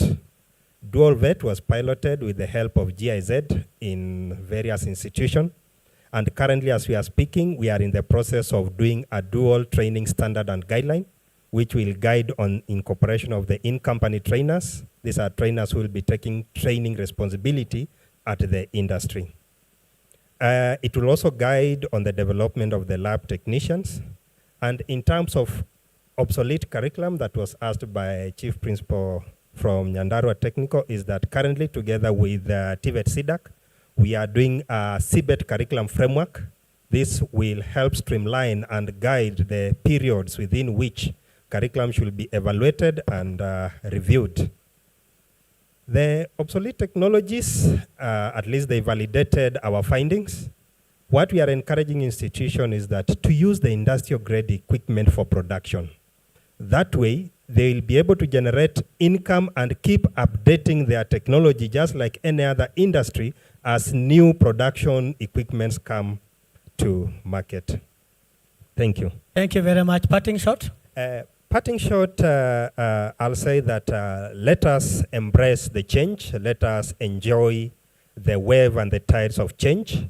But to enable us enjoy the change, let us get the policies, let us get the standards, let us get the guidelines, read them so that they guide us as we swim through these waters of change. Thank you. Thank you very much. Madam Joyce Barasa, respond to your questions and make a parting shot. Thank you. There was an issue about our strategy towards development, towards skill development to remain agile. Curriculum review is very, very crucial, as already pointed out. And fortunately, this aspect has been decentralized. We know that initially curriculum development and review was the work of KICD and of course the work of CDAC. But for all national polytechnics, as well as Kenya School of Tvet, we all have the mandate to develop, review our own curricula, to implement, to assess, and to certify. And therefore, we have no excuse to use obsolete curriculum. So let us all look at our curricula and see which one needs revision so that we can be able to revise. As Kenya School of Tvet, we already took that initiative. We revised our curriculum for a diploma in technical trainer education. So what we are using now is current and is addressing all that we need to be addressing. There was also an issue about AI, FAB, or Dell. Someone was concerned that probably as we move on, we're going to lose jobs.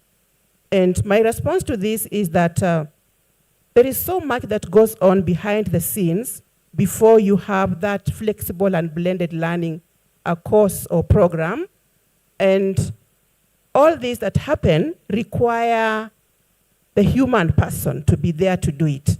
So the fact that we are moving towards AI and towards a lot of flexible and blended approaches in our teaching and learning does not necessarily mean that very soon we shall have teachers outside the classroom or out of job. Then we had an issue that was raised about industry engagement for trainers and what Kenya School of Tvet is doing towards that. So Kenya School of Tvet, in the expanded mandate also, has the role of coordinating industrial linkages for Tvet institutions.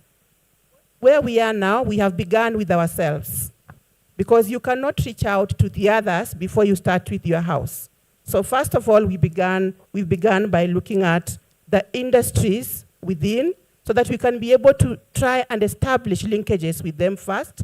And we are doing that by engaging our own trainers. Our own KSTV trainers have already been attached to industries. Every holiday we have about seven or so trainers attached to different industries so that they can be able to update their skills. And we are intending to cascade this to the rest of the Sorry for TVET interrupting you, but institutions. parting shot now. Yeah. Yes, my parting shot is that CBET is the way to go. Thank you very much. CBET is the way to go. Dr. Waume. I think mine is a parting shot. There Yes. was no question addressed to me, but I think embracing CBET is a great opportunity to rebrand technical education. When we look at the population, last year we had over 800,000 students who sat for KCSE. This year we have 900,000.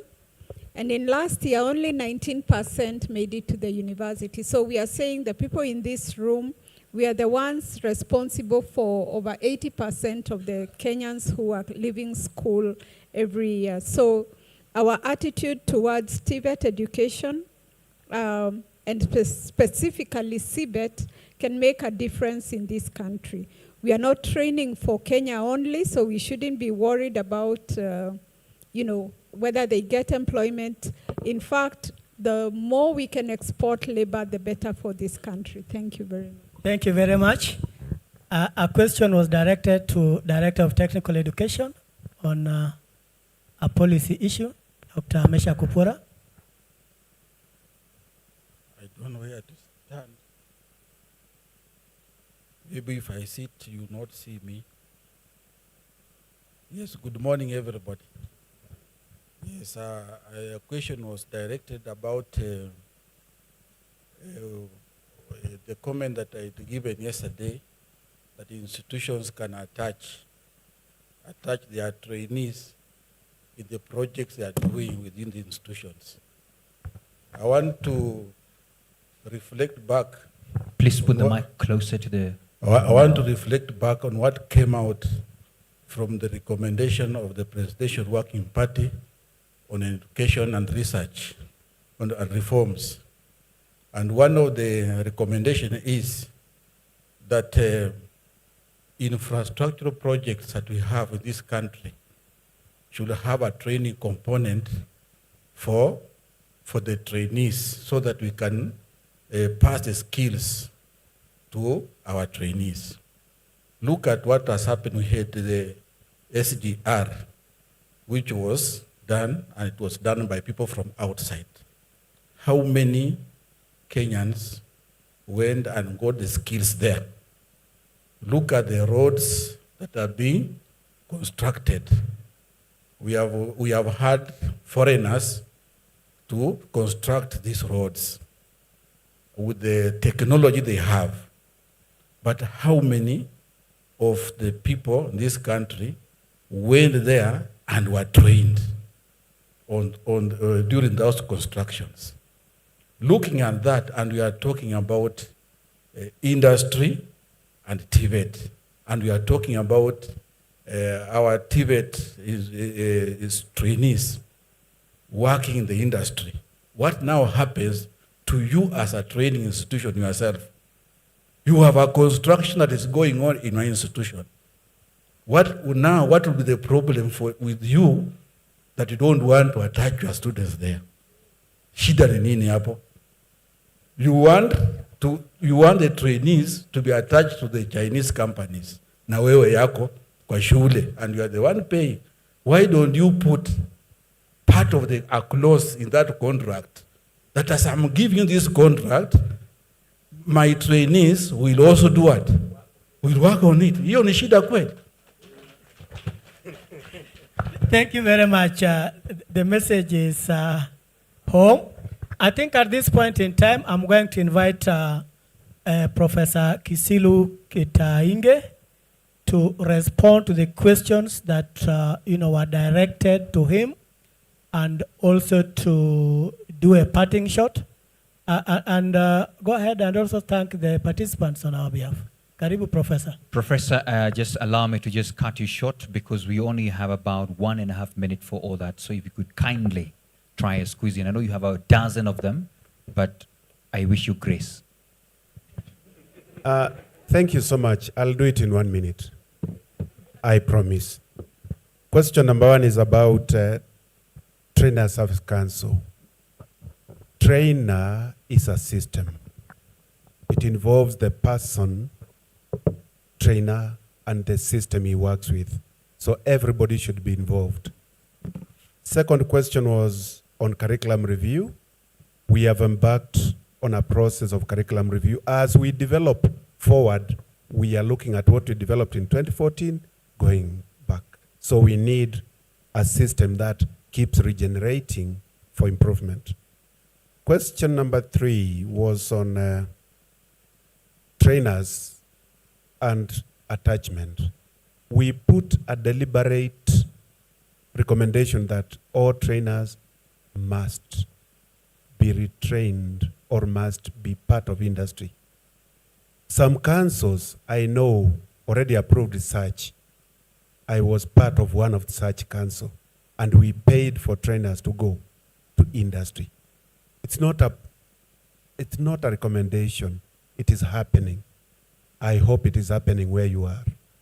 Talk to your council. Finally, my parting shot. It's simple. We are the designers of our future. We are designing into the future. Do not wait for anybody else to do it. We are the change agents. Let us do it. It is possible. Finally, I wish to thank all of you for listening to us, and we wish you all the best. Kindly feel free to engage us as we continue the journey, because together we shall manage. Thank you. Thank you so much. Allow us to take this up now. Let's appreciate the panelists one more time. Asanteni sana. In fact, while you're still seated, because where we're going is tea, so you can just be there just for that particular moment. Ladies and gentlemen, we are coming to a health break, which is tea, and I've just been asked to ensure two things happen. Number one, Nyawera, your microphone is not with you. So where is it? Because I am helpless without it. Anyway, the point is this. Number one, we are being asked, once we go for tea, let's stick to the tea, because we have the ability to network there. And tea becomes better as you sip slower, as you talk and all that. Let's, as soon as possible, grab the tea. You can even just walk around with it so that at least we're moving faster on that, right? Yes. Yes. And I think also I've been told that registration is still happening. If you haven't registered, ensure you do that. Yes. And I also recognize that there are many people who had some questions that were not answered. Yeah. We are going to put up a Menti code when we come back from tea, so that we can be able to drop your questions there. And in the course of this day, we'll create a session where we can have some more questions answered. Yeah. There were very many questions. Absolutely. Because the panel was very informative. So we'll be using those to answer the questions later. So please, when the Menti is back from tea, we shall answer those. We shall allow you to put those questions up. Absolutely. Absolutely. Twende chai tafadhali. Yes. Asanteni sana. Thank you.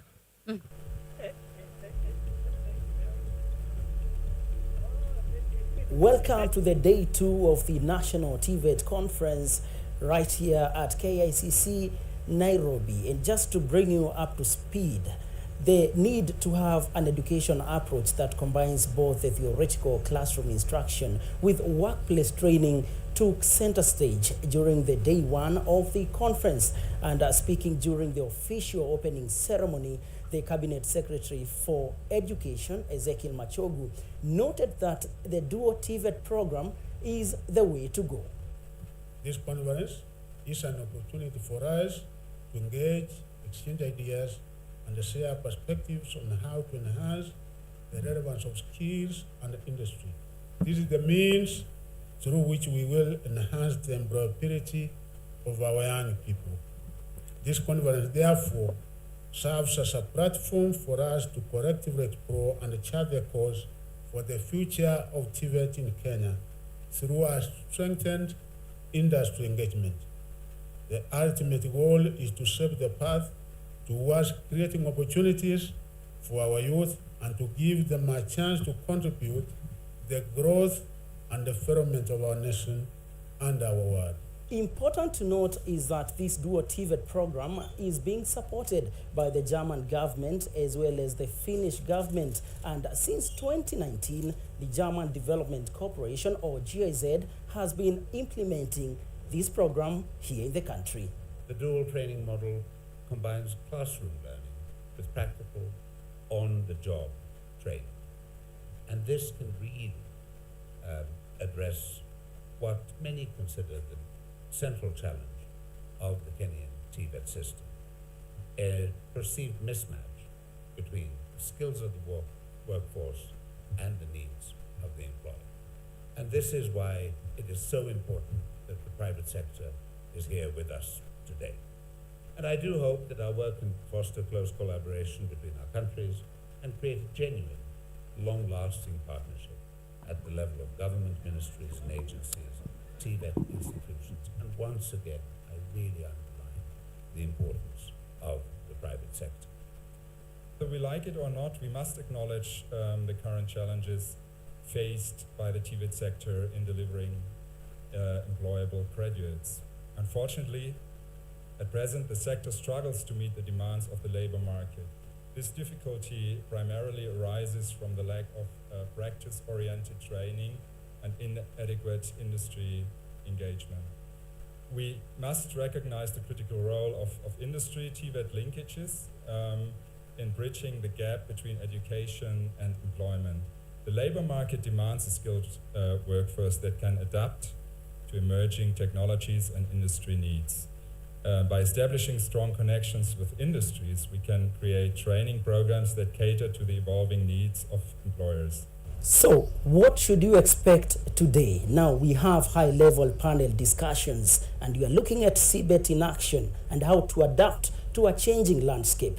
Remember, they say that when the music changes, so does the dance. So stand by for that. And in the afternoon, we'll have live demonstrations at the exhibition area, so don't miss out.